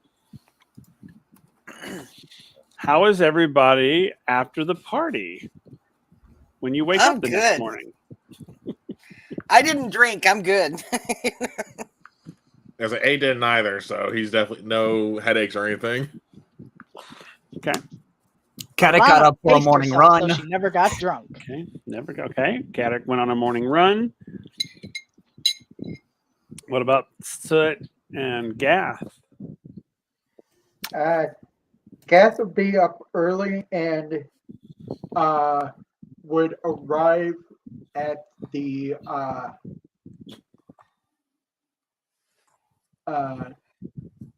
unless he's supposed to be escorted, he'll arrive at the air dock an hour early. Okay. Okay. All right. So, what's Soot up to? Soot and Gustav are 100% spooning. I love that. Absolutely. They're both Yeah, just yeah, trash. yeah. It would be all three of you actually, because it'd be the egg. Then Gustav. Oh yeah. So he'd be holding the egg, and then Soot would be holding him. There you go. Love it. Isn't Love Soot it. smaller? It doesn't matter. Okay. Soot's big spoon. Got it. Gustav is not hungover. Well, Gustav would be big spoon, Soot would be middle spoon, and Egg would be small spoon. Oh no, Gustav has to hold the egg. So Gustav would It be is holding the egg. perfectly okay I think for it's the one of short those people things to where, be like, big spoon. So it's the It's jetpack. kind of Nothing like wrong with it. holding on to like the back of Gustav's body, and Gustav just has his neck kind of like backwards, like slung over his shoulder. Yep. Love it. Okay. Someone's gonna have a crick in his neck. I Eh. was mostly referring to that Gustav is bigger than Soot. Yes, Big spoon. he is indeed. Just slightly. Well, I say slightly. He's pretty big, but Short people Yeah. can be big spoon too. yes, they can. Knees may I go think into that- spines, but little people can be big Knees. spoons too. Knees may go into spines. Love it. All right. All I right. So think you're I'm going. go I ahead. think just I'm become a going jetpack. I'm gonna seek out Carrick in the morning Okay. and privately tell him basically what was going on. You know what I was asked to do and what I said I won't do. Just because I think he should be aware if we run into anyone from East Haven. Okay. Okay. So yeah, you guys can absolutely run into each other and kind of have that conversation. Yeah. I don't think we need to go into it, but just I want him to be aware. That's fine. Understood. Yeah. Okay. And now Cool. she's committed. She's like, she slept on it. Like, this is a choice I've made, and I'm gonna do my job, my new job. Okay. Cool. All right. So you all get ready. You head down to the place for the ceremony. This is a very formal ceremony. It's like all of the top brass are there. All of your instructors are there from the academy. And they escort you to the main platform in the front, where there are chairs for you to sit in. Once you are all sat down, the various military leaders will come out, various community leaders will come out, and everyone has things to say. Eventually, and then they will announce the arrival of the Mikada, the queen basically the Queen of Fasa. She will walk out in her formal attire. I will stand. Oh yeah, everybody does. Everybody stands. I mean, it's like she comes out and she gives a speech to the group. She congratulates you guys for completing your training and for the mission ahead, and how very important it is to the world of Aria, not just Fasa City or Fasa, the Kingdom of Fasa, but for the world itself. So this is a big responsibility. And then they will call you individually up. They'll start with Kerik first. They'll call him to the front, and the Mikado will give you your captain's bars, there's little slants that go on your stripe. They'll pin it to you. And then they'll call each of you up, starting with Alana and then Katerina. They'll give you your commander's bar. Then they'll call up Gath will then come up and they'll give you your basically like a naval wave. Basically, it's a bar, but it's more curved to look like the ocean waves. And you get 2 of those. There's 2 of those. Then they call A and Soot, and they give you your chief's medallions that go on your bars or on your strips. And then she congratulates you again. She turns it over to Commander Varric, who then she leaves. And then he announces you and your ranks of being official and on books. So this is your official members of the Fossen military now. And then they will say, and then everyone will stand and clap. And then he will say dismissed. They'll look at you guys and say, report to Airpad 57 within the hour. And then he'll say dismissed. And then you're done. So you need to report to Airpad 57 within the hour. No later than. So, Carrick, they're officially your team. So what do you do? All right. Well,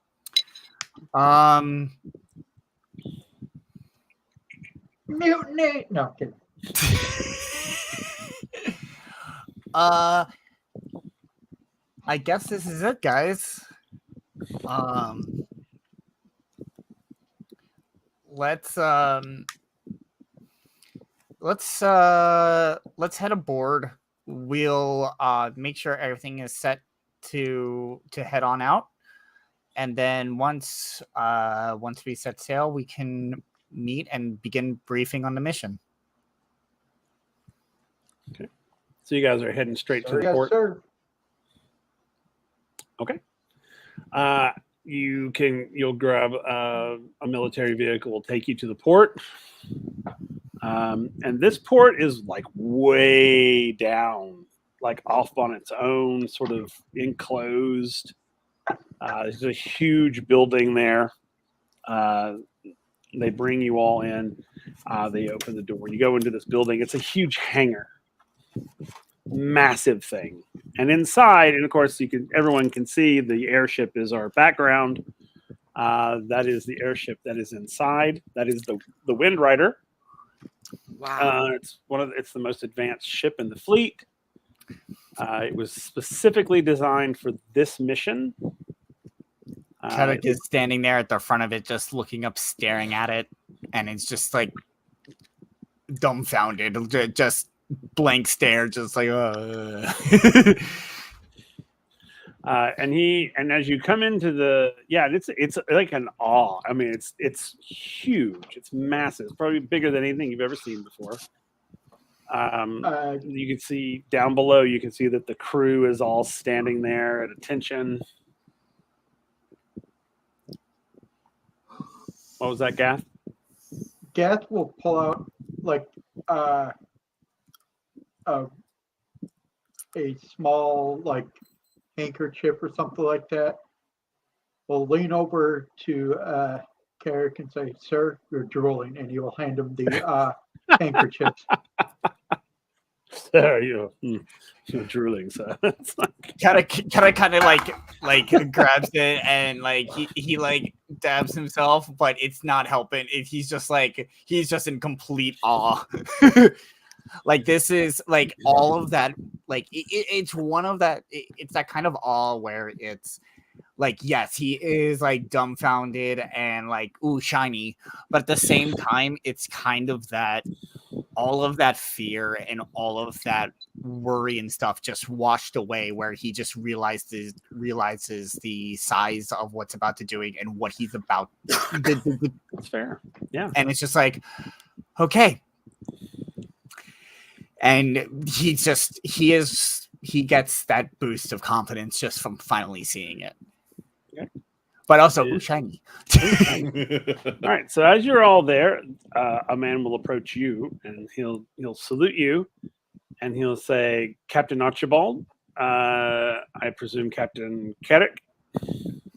I'll salute him back. I am your pilot. If you would like to follow me, I will take you to your quarters." Thank you. I would greatly appreciate that. And he will escort all of you up the gangplank onto the main deck. When you enter in, the main deck is very military-esque. It's not a lot of comforts there. It's more functional than anything else. It's still opulent. It's still wow. You're still blown away by it, but the command deck, which is the one you came onto, it's very military. He comes on, he goes, "Captain, this is the command deck. My station is there," and he points down a hallway to basically the bridge. The engine room is that way and down the stairs. And he tells that to A and Soot, to the chiefs. He goes, "Chiefs, engine room is that way when you're ready to inspect." Command deck, again, as you see, this is where you'll do all your plotting, your navigating, all of that. There's a conference room back behind this room. These stairs to the right go up to the quarters. If you will all follow me, I'll take you to your quarters. He'll lead you up a set of stairs to another deck. This deck is a little bit more opulent, not like gaudy, but just comfortable. And he'll show you each of your rooms. And when you go into your rooms, inside your rooms it's all your gear. So if you bought weapons and things of that nature, it's already there for you. Not put away. It's just sort of like in like travel trunks for you to do with as you need to. And then they'll take Carrick. He'll take you to the captain's quarters, which is towards the front of the vessel. When you go into the captain's quarters, it's a little bit more. It's large. It's huge, and then there's an observation deck, both to observe the goings on in the ship, as well as an exterior observation deck. And then, of course, you have a planning area and a sleeping area and a private bath. That sort of. Well, everybody has a private bath, but a very nice one. And then you have your own sort of doorway that leads down to the bridge. So everybody gets to their quarters and kind of gets comfortable. The captain will come over the intercom and say that departure will be in about 2 hours. They'll be leaving the station. Anything you need done before then, and within that time period, please have done and be back on board before that time. So does anybody have anything to do before that time period? Anything they want to do before that time is up? Oh, A's making a beeline straight to engine room because he just wants to see all the bells and whistles, so to speak. Okay. What about Soot? So I'm so curious. Did Gustav bring the egg? Mm-hmm. Okay, just wanted to make sure that we actually had it. Oh yeah. Then Soot's gonna kind of look over at Gustav and give him like a head nod, and then he's not gonna wait for any kind of response or anything like that. And he's taking off right behind A. Cool. He's gonna try and run as fast as he can to actually try and beat A. Okay. Ooh. I'm okay. If that's the case, because you know what this is making me imagine right now? The scene from Starship Troopers when Carmen and the blonde are racing to the the small transport ship right when they're on the moon base. Oh, When okay. they're I racing, know what you're talking about. first once the ship gets to pilot it. Yep. That's what I'm imagining with Goose and A right now. I love it. So why don't y'all roll dexterity and see who gets there first?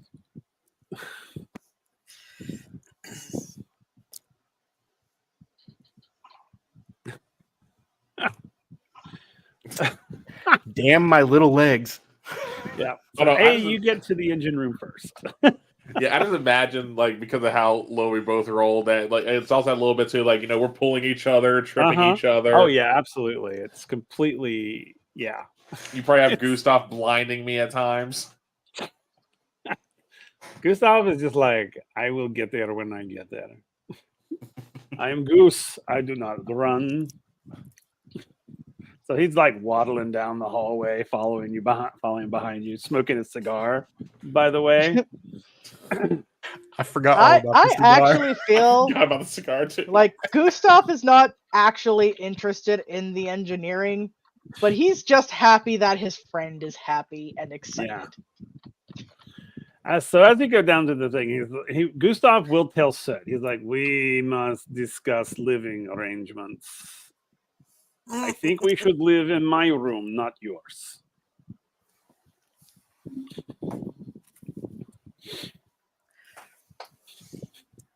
Yeah, that's fine by me. We'll find us some dirt and we'll make it happen. Very good. Did Goose just ask Soot to move in with him? Yes, he did. We're life partners at this point. Yeah, I mean, they may as well. Yeah, they're like, I would say that was fast. yeah. I've seen romance novels move slower than Gustav. I'm telling you. Hey, we've already been together for 3 weeks. That's true. And they do have a child. So In some countries, we'd be married already. that's true. That is very true. So, all right. So you guys get to the engine That's room. so cute. I know, right? So you guys get to the engine room, and when you open the main doors to the engine room, when you walk in there, what you see just blows your minds. This is like some kind of like futuristic sci-fi ion drive type thing. I mean, it's like, the warp core crazy. I mean, it's like something you've never seen before. And it's like as the lights just sort of go down, and you can see as it goes into the ship and feeds the ship. And this is a So in other huge words, place. they're looking at the core of the Normandy. Yeah, it's incredible. Yeah, A's jaw is on the ground. Abe doesn't have a jaw. Soot looks very disappointingly at his toaster.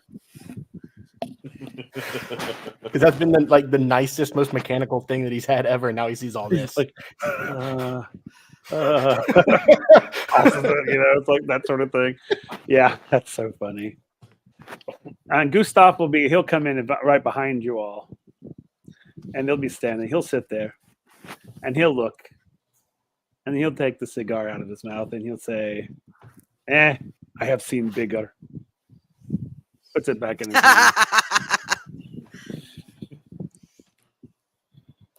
So yeah, and you have the crew is down there, and there's a pretty good sized crew of engineers, and they're just working, and they see you, and they all stop, and they come to you, and they salute, and they ask for orders.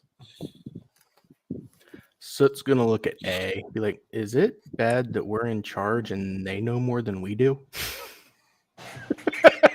A hasn't even registered the crew, the engineering crew acknowledging them or such comment. He is still just he is just out of it, just because it's beyond. He's drooling his so wildest- bad that Gustav can actually swim in the puddle of drool. Ew. Given any longer, he probably could. No, Soot's- no, he would not. Soot's I said gonna, could, didn't say would. Soot's just gonna punch him in the back of the knee, knock his leg out from under him. Punch him in the back of the knee. I love it. I could feel that. Fuck. Hey, they know more than we do.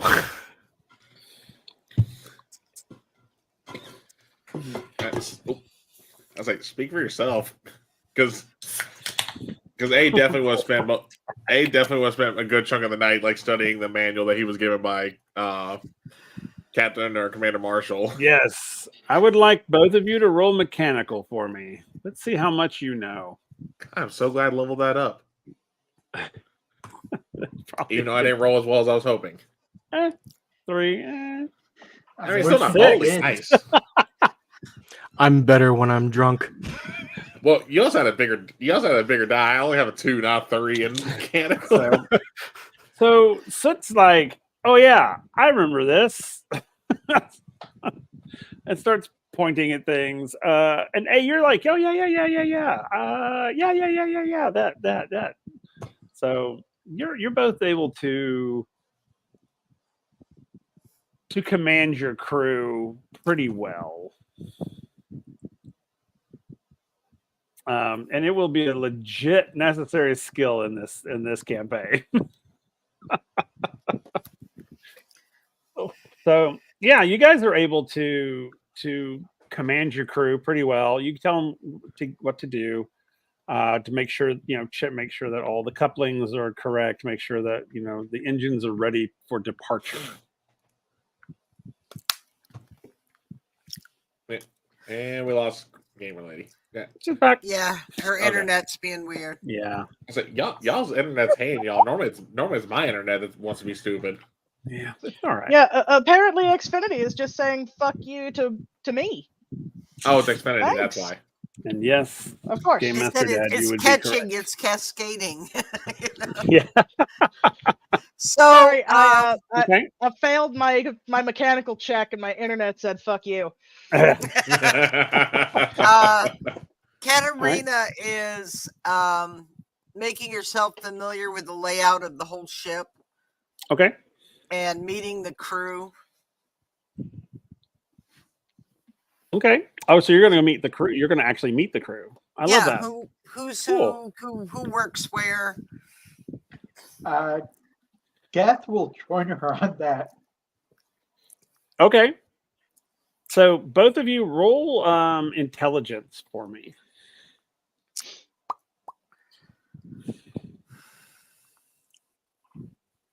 It's okay. It's like so Gath, as you meet people, you're able to you memorize their names. You're like this. Katarina, when you're meeting people, you recognize more faces than names. It's like names are a little harder for you, but faces are you never forget faces. So you're both sort of learning the crew in your own way as you meet them, and there's a lot of them. I mean, if you're starting from like the top of the ship and working your way down, there's a lot of folks on this ship.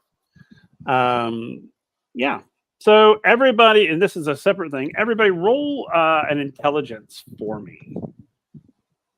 We're gonna do some observations real quick.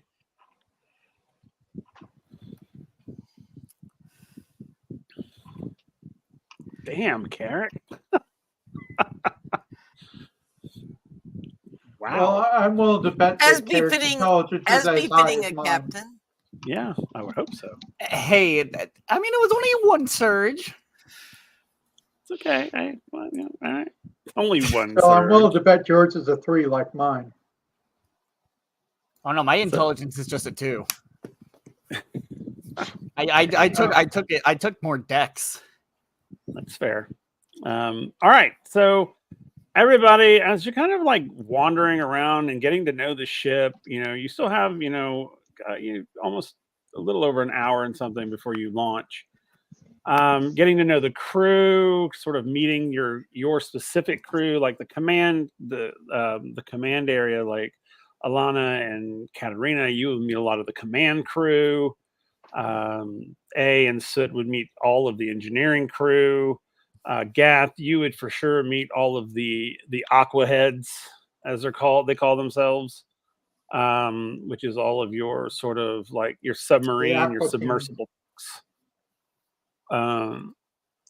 Getting to know them, you go down and check out the submersibles, because you're very familiar with them. Yeah. So, but something that you all notice as you're walking through the ship, one of the things is you notice that most of the crew, not all of them, but a lot of them are wearing like these little medallions. They wear them somewhere on their uniform. They all have them. You guys don't have them, but your crew does. I will And- ask somebody what it is. Okay. So you stop and ask somebody. Hmm. All right. So as you stop a crewman, and so let's do it. So you stop a crewman. What do you ask? Just curious. I've noticed a lot of you wearing this medallion. What does it signify? Oh. And he looks at it and he puts his hand on it like, ooh, yeah.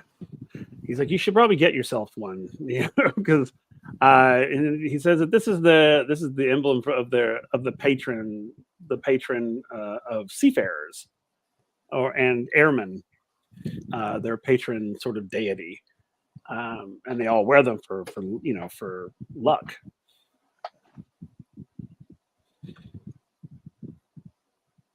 And the name of this patron? Where are you from again? East Haven. Oh, okay. So you probably know them as Janara, which is the patron guardian of sailors and seafarers. Okay. And he reaches into his pocket and he pulls out an emblem for you. He's like, here, you might need this. Thank you. Okay.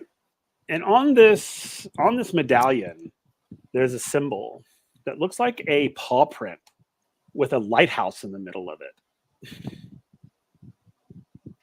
And he goes on to tell you that this is one of the symbols for Janara, or as we also know her on this part of the world is Jinjara. She's also known as the Calico Guardian. And that you know where I'm going. It's a deity revered by sailors and seafarers. She's seen as a protector of those who brave the unpredictable nature of the sea, offering her guidance and protection to ensure safe voyages and prosperous returns. She manifests as a graceful calico cat, and every ship has a version of her on them.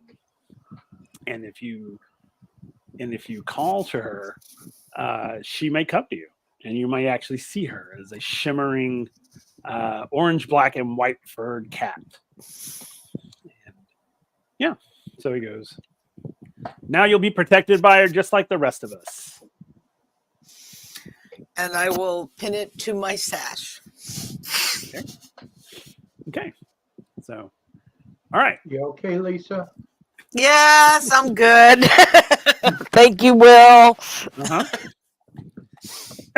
So, yeah.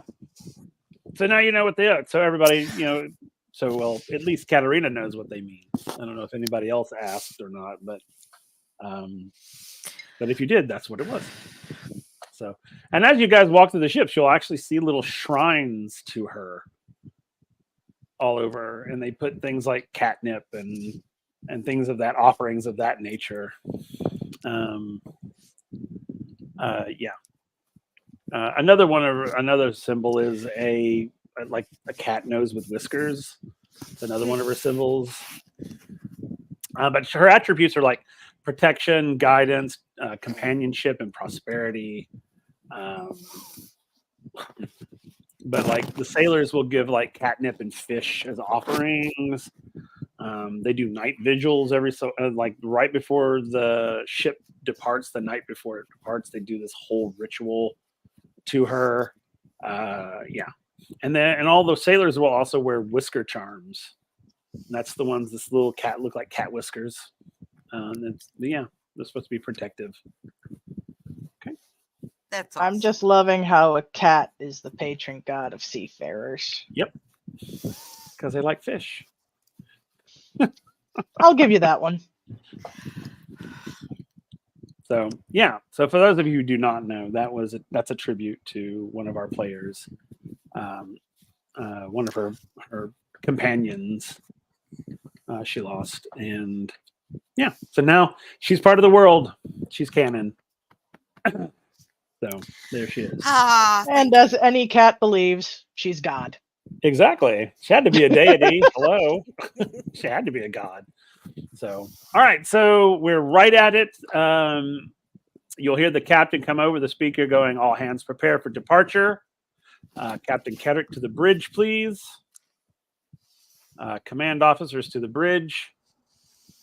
You see Kedrick basically wherever he is on the ship, because Kedrick is probably touring the ship himself, getting the lay of the land. Probably a couple of the officers showing him around. And as soon as he hears his name to come to the ship, no matter where he is, you just see him bolt, and he's like just parkouring around the ship as however he can to get there.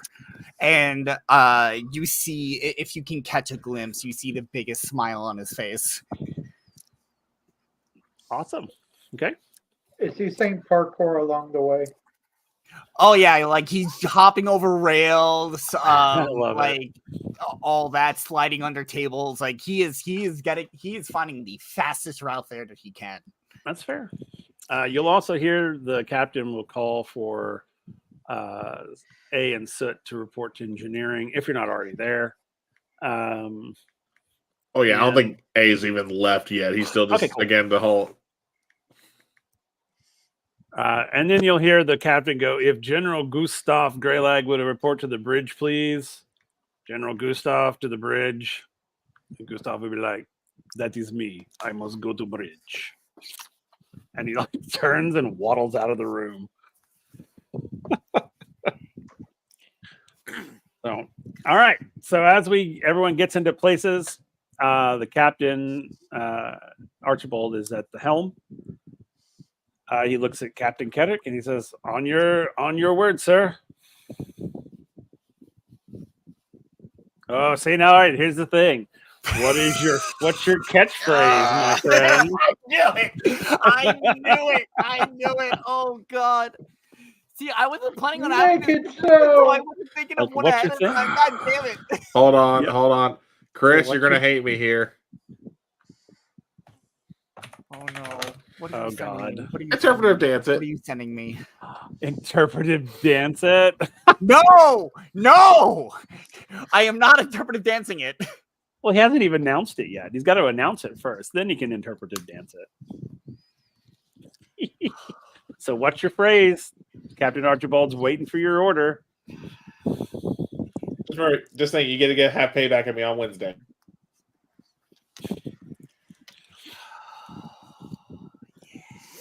It'll be so worth it. Yeah, I'm gonna give the things that don't have actions next time. You're not gonna fall off a bridge. You're taking a great sword to the face. I'll tell more about that later during the outro.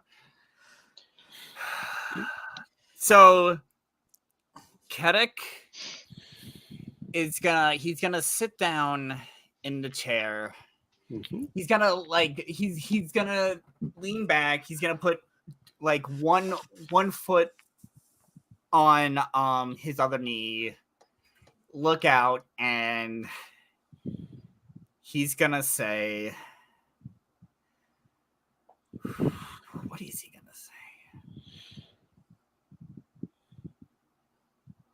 say? The pressure.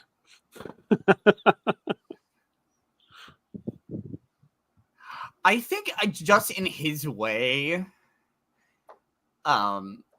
he's just gonna look at him and just reply back and just look at him and just lean back and just go, well, what are we waiting for?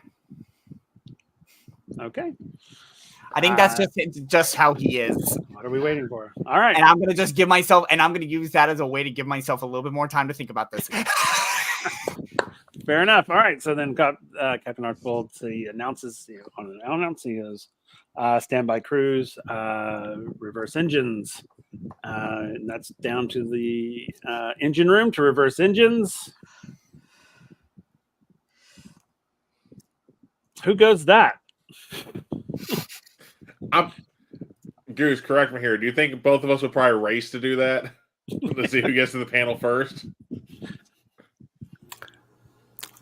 I think Soot would feel like he deserved it since you won the race. Oh, A's not going to just let you have it. So the answer is yes, we going to race. Okay, so roll your dexterities. Secretly, I'm gonna tell Admiral just you might have to specify exactly who, or it might get messy down there. It's the short legs, man. Yeah, it is. Short legs. So, A, you get the honor. Yeah, so I'm going to go to the panel and go ahead and do whatever I need to do on it to, put the engines in reverse while also, tell them the rescue crew make sure they have whatever needs to be powered on and powered on as well. Okay. All right. So as you go and manipulate the panel in front of you, the engines, you'll hear them whir to life. They'll just, and the crew is going and they're doing their things. And then the lights just get faster. Yeah. So there's a steady hum. Over all of it, That's a you're just hot gonna hear. pizza. They're gonna hear Soot yell, "All right, boys, let's back this bitch up." Oh, yeah, no, 'cause right when you say that is when I probably went on the intercom to let the bridge know that the engines are ready. So Yep. that comes through before I Yep. even say So anything. you hear from the bridge, "All right, boys, let's back this bitch up." And Admiral and Captain Archibald will look at you, Captain Carrick, and be like, and just sort of shake his head like, "Wow, we got a spirited crew." Like I said, specify next time who. So he'll command down. He'll say, "Open the main gate. Open the gates. The back of the hangar will open." Oh, no, now Will got it. No! And he'll say, "Full reverse." He'll shift to back out, and we clear the hangar. We turn, and then he goes engines full forward, and that calls down.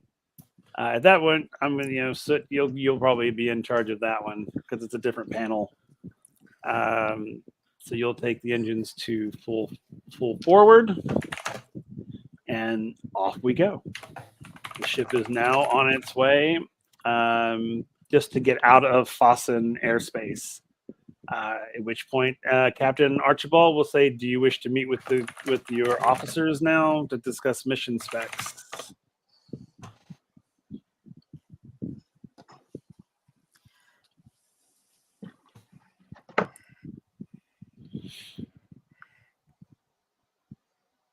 Wait, say that again. Sorry, I got distracted. I said, our Captain Archibald will ask you if you want to meet with your command crew to go over mission specs.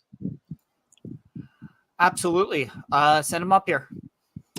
At which point he'll go over the thing and he'll say, "Command crews, please report to the ready room." And that's including A and Soot, and of course that's everybody.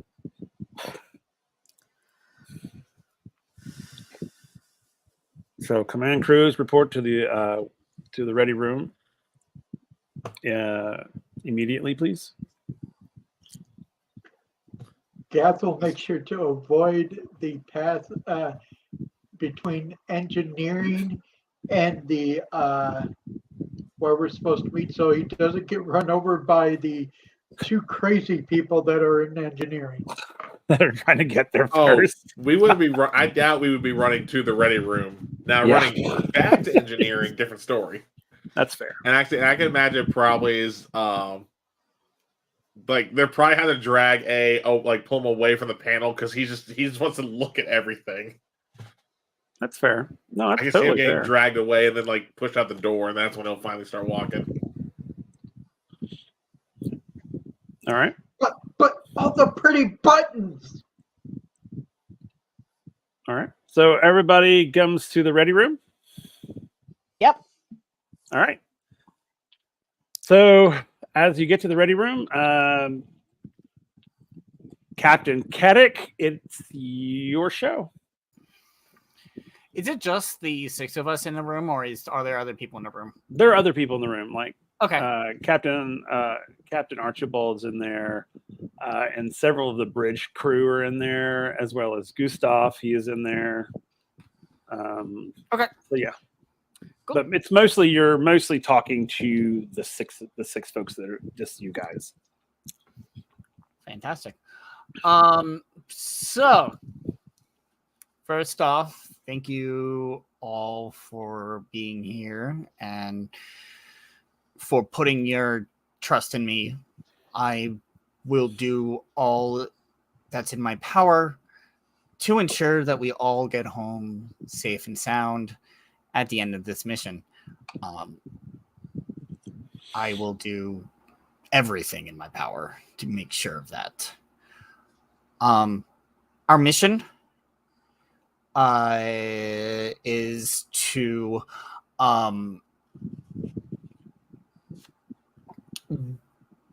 there is an important piece of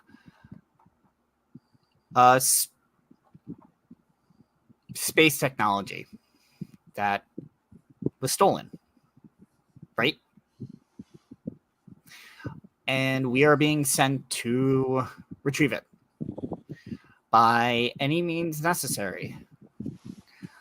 Who stole it? Do we know that? I don't think we know that yet. No, that's the thing. We don't know. We're going to have to head over to a few different places, any leads that we may have, to try to figure this puzzle out. We may be heading to places that might be friendly to us, others not so friendly, so please be on your guard. But overall, we are off to try to figure out who stole this technology and bring it back.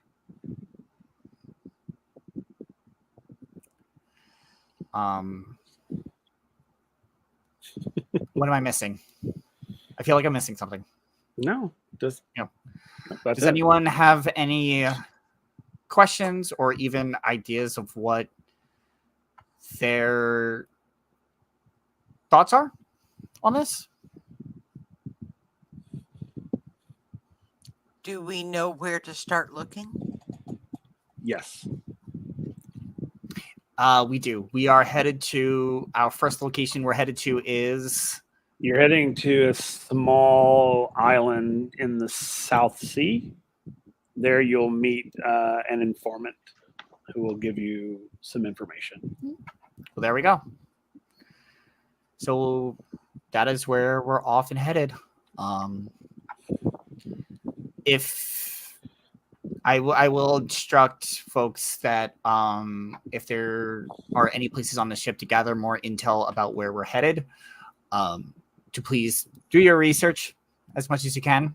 That way you are prepared for any situation, as well as including things like possibly customs and such, so we don't put a bigger target on our back besides, a giant airship. So, but then after explaining all this, I'm going to ask if I can speak with my former classmates alone. Of course. Absolutely. Yes, sir. Yeah. Well, everyone will leave. Cool.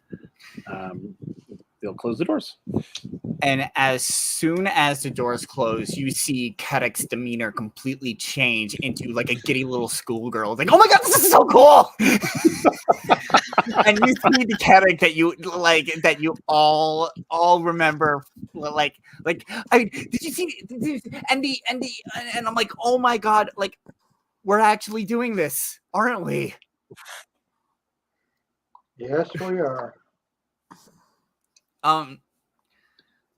Listen, I know that I was given this position, but I wanted to make sure that you all understand that you're as much. I see you all as equals in this situation. I don't see myself as above any of you at all. So please, first off, call me out on my shit. That's one of the biggest things I ask for. But Elena also, is going to pipe up with, hey, that's what they told me my job was. cool. Good, thank you. I appreciate you. As soon Can as you I- say you're not above any of us, Soot's going to look up at you, like physically up, and be like, "What the fuck?" You're totally above me. I don't mean here, and I'm actually gonna pick you up and like hold you above me the entire time, the rest of the time I'm speaking. There, better. I say, I I'll- swear to do my utmost to keep you and this crew safe. all I'm gonna say is, if you hear rattling in the engineering room, just ignore it. You hear rattling in the engine room. 'Cause you know, I A's will going not to, ignore it. Is the engine know- room supposed to be rattling? I You feel know like it- it's not. I said, A is still going to be messing with stuff. Okay, it's That's going to be fair. expected, especially A. That's If fair. the engine room's rattling, don't go tattling. But I feel like If since the engine our room's position up in rattling, the air is assume dependent Aid on is the messing with engine not something being, shouldn't. I feel like I would absolutely tattle if the engine room is rattling. that's fair. See, the Considering room. if something goes wrong, our airship becomes, Well, the Not. question also becomes, why is it rattling? I said if the room is rattling. I didn't say the engine. If the engine's rattling, yes, say something. I'm talking about the room itself. So you'll that hear. doesn't make it better. So you guys will hear a Bolson style whistle, and then you'll hear Captain Archibald say, "Captain Kedrick to the bridge, please." Yes, one moment. We are leaving, and he'll tell you that they're leaving. We're leaving Fossa airspace, and do you want us to go into stealth mode? Okay. There's a Stealth stealth mode? This is probably something you're not. This is probably something you're not going to want to miss. Yeah, No, but and like you see Kata kind of like get all like giddy, like, and he goes to leave, but right before he gets to the door, he turns to everyone and just says, "Oh, before the end of the day, help me come up with a name for our group, because I want to be able to call on the six of us together in an instant instead of just calling for all of you extra." I think that would be really cool. Awesome. And I was going to one say more real quick. thing, sir. Gath will look at Kel and he'll say, "Stay away from the nautical equipment." So Y'all I was can gonna handle say- that on your own. well, I was going to say, as soon as they heard the stealth part, A already booked it because he wants to see the stealth tech. Fair enough. He was out of I'm the like- room with that before you can even call him out on the going near the submarines. Well, if I see him leave, then I'm gonna turn to everyone else and go, "Y'all want to check this out?" Before he Uh-huh. goes, Soot's going to kick him in the arm and be like, "Put me down." Yeah, I can see Soot just like trying to run in the air because he's ready to get going. Can't go anywhere with you holding me in the air. Damn it. I'm gonna put you on the shoulder and just say, "I think I could get there faster than Tiny than you Tim. can." This works. So as you go to the bridge, Captain Archibald, say if you want to go to the observation deck, which is up the spiral staircase there, you can all go and watch stealth mode happen. So if you all go up to the observation deck, when you go up there, it's basically a completely glass dome. You can see 360. You hear them calling to activate stealth mode, and when you do that, you see all the antennae. They kind of lay down and sink into the ship, and the ship closes around them. So it's really just sort of nothing extra outside.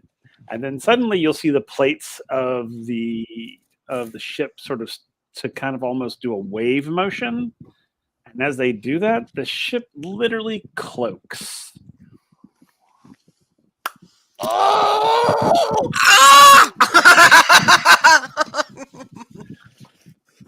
And yeah, so it's just like literally you're like as if you're floating in the middle of nothing. And then the observation deck will lower below the deck and close up so that it's officially like stealth mode, and that's where we're going to stop tonight.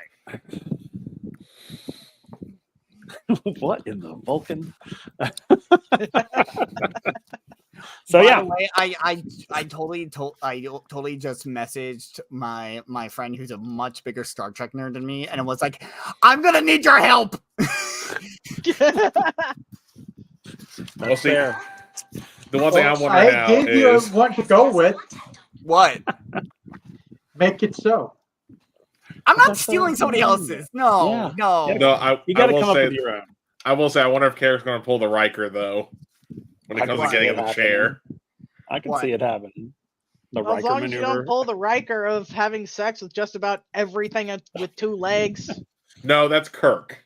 That's true. I mean, doesn't Riker do the same thing? No, not as Nah, much.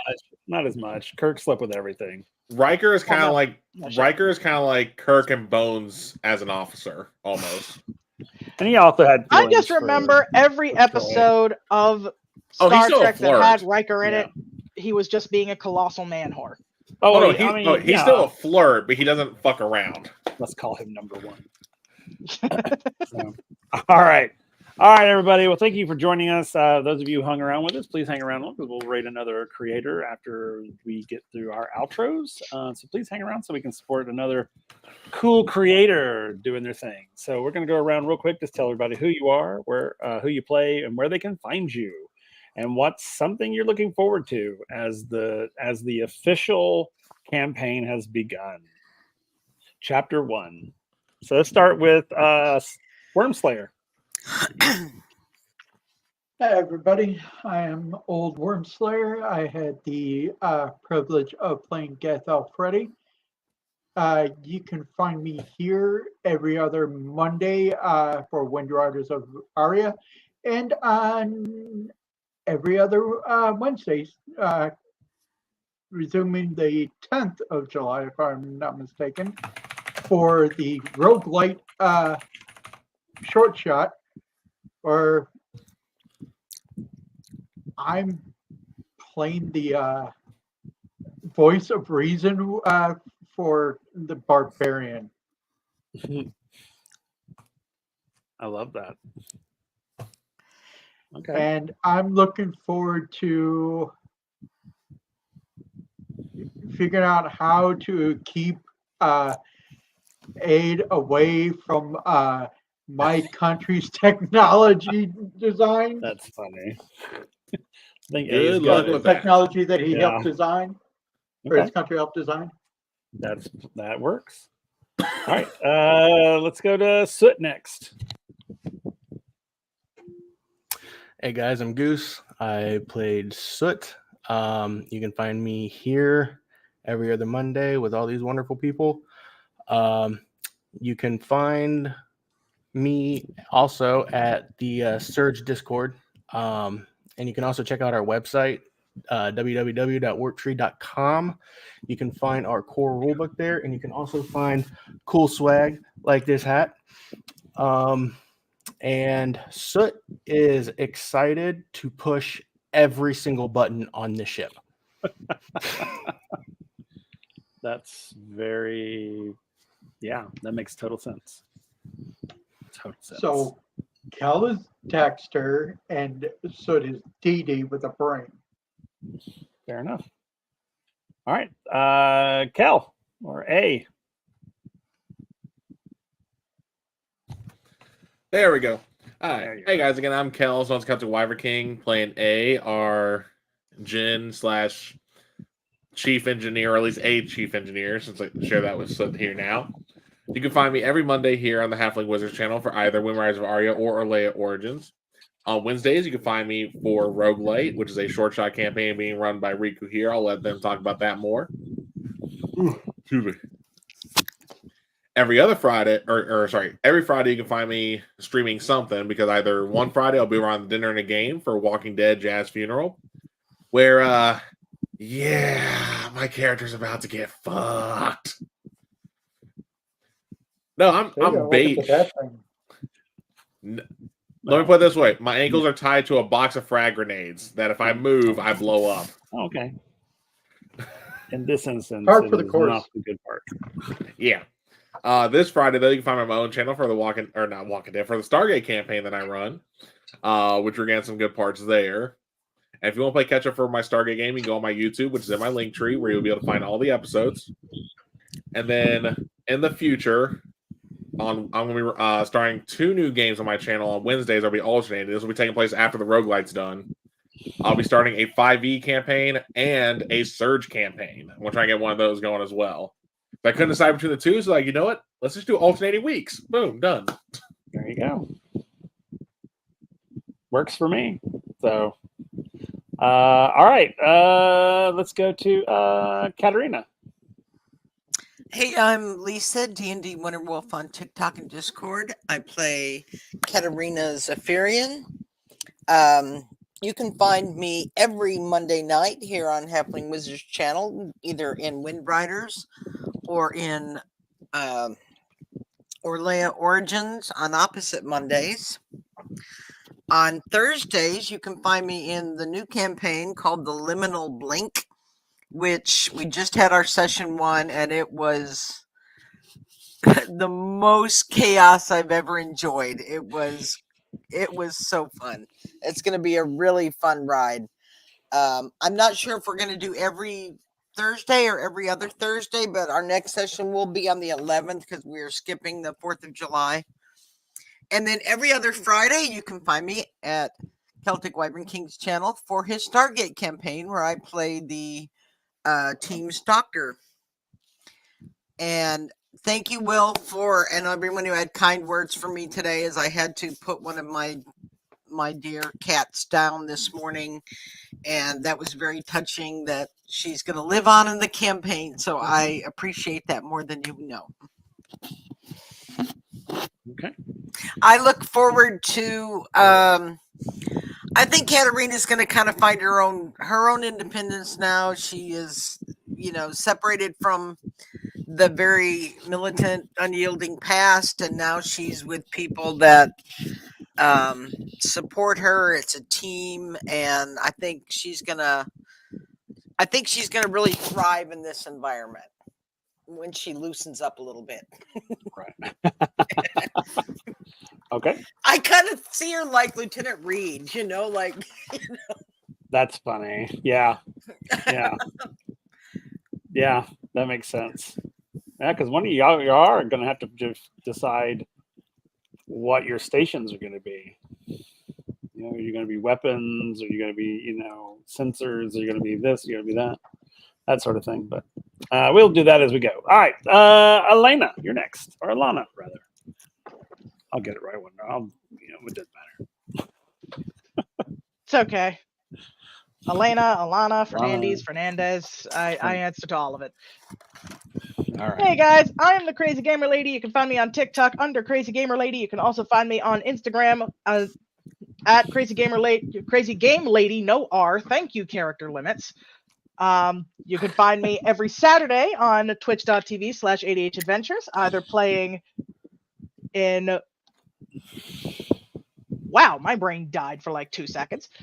Unlicensed Magic War Crimes, where just last week we had what is essentially a funeral episode for our fallen character, May. And hopefully that is the last one where I will be needing so many tissues. I doubt it, but that's just the way life is.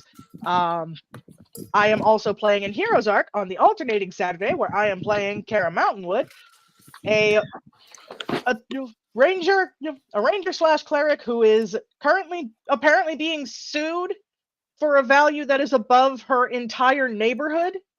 So, I don't know how that happened. We got to figure that part out. But you know what? It's going to be fun either way. What is Alana looking forward to? She's just looking forward to all the shenanigans that are going to go on. Like, I don't think there has been one thing that didn't go at least a little bit tilted with this crew. So, something's going to happen.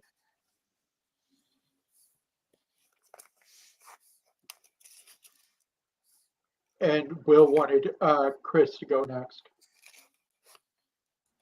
All right, and I am Riku. You can find me on social media as Pup Riku or Puppy Riku. It all depends on what social media you are on. Tonight I played Kedek, the Pontori. You can find me here on the Halfling Wizard, also on every other Wednesday, next time being next Wednesday, for Codex Chaoticum, where I am currently running the roguelite short shot alongside Kel and Old Wormslayer, who actually I could say are now both responsible for at least one reset each within the lamp. Kel, you died. Oh yeah, that's right. I was about to say, wait, which one did I start? I was like, oh yeah, I died. That's right. Yeah, 'cause you I got got knocked off by the knives. You got shoved off a bridge into a chromatic river.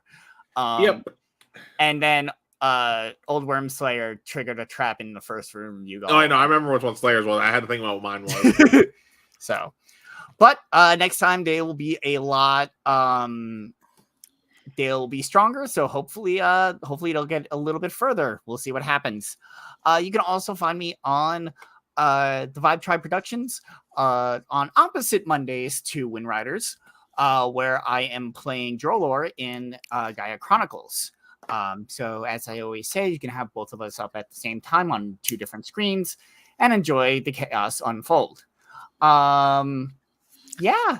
And for me, I think one thing that Kedek is probably just excited for is just the adventure ahead and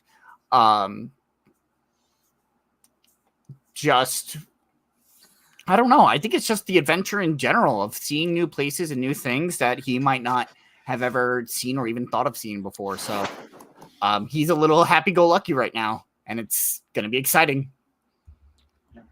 And in my defense of getting the party killed in roguelike, I thought I was saving everybody. No, that's fine. I just found it very funny that you're like the group mom that's trying to keep everybody keep everybody in line, yet you caused the first death. Well, I'm not the group mom. I'm just the angel in the angel versus devil situation around the barbarian.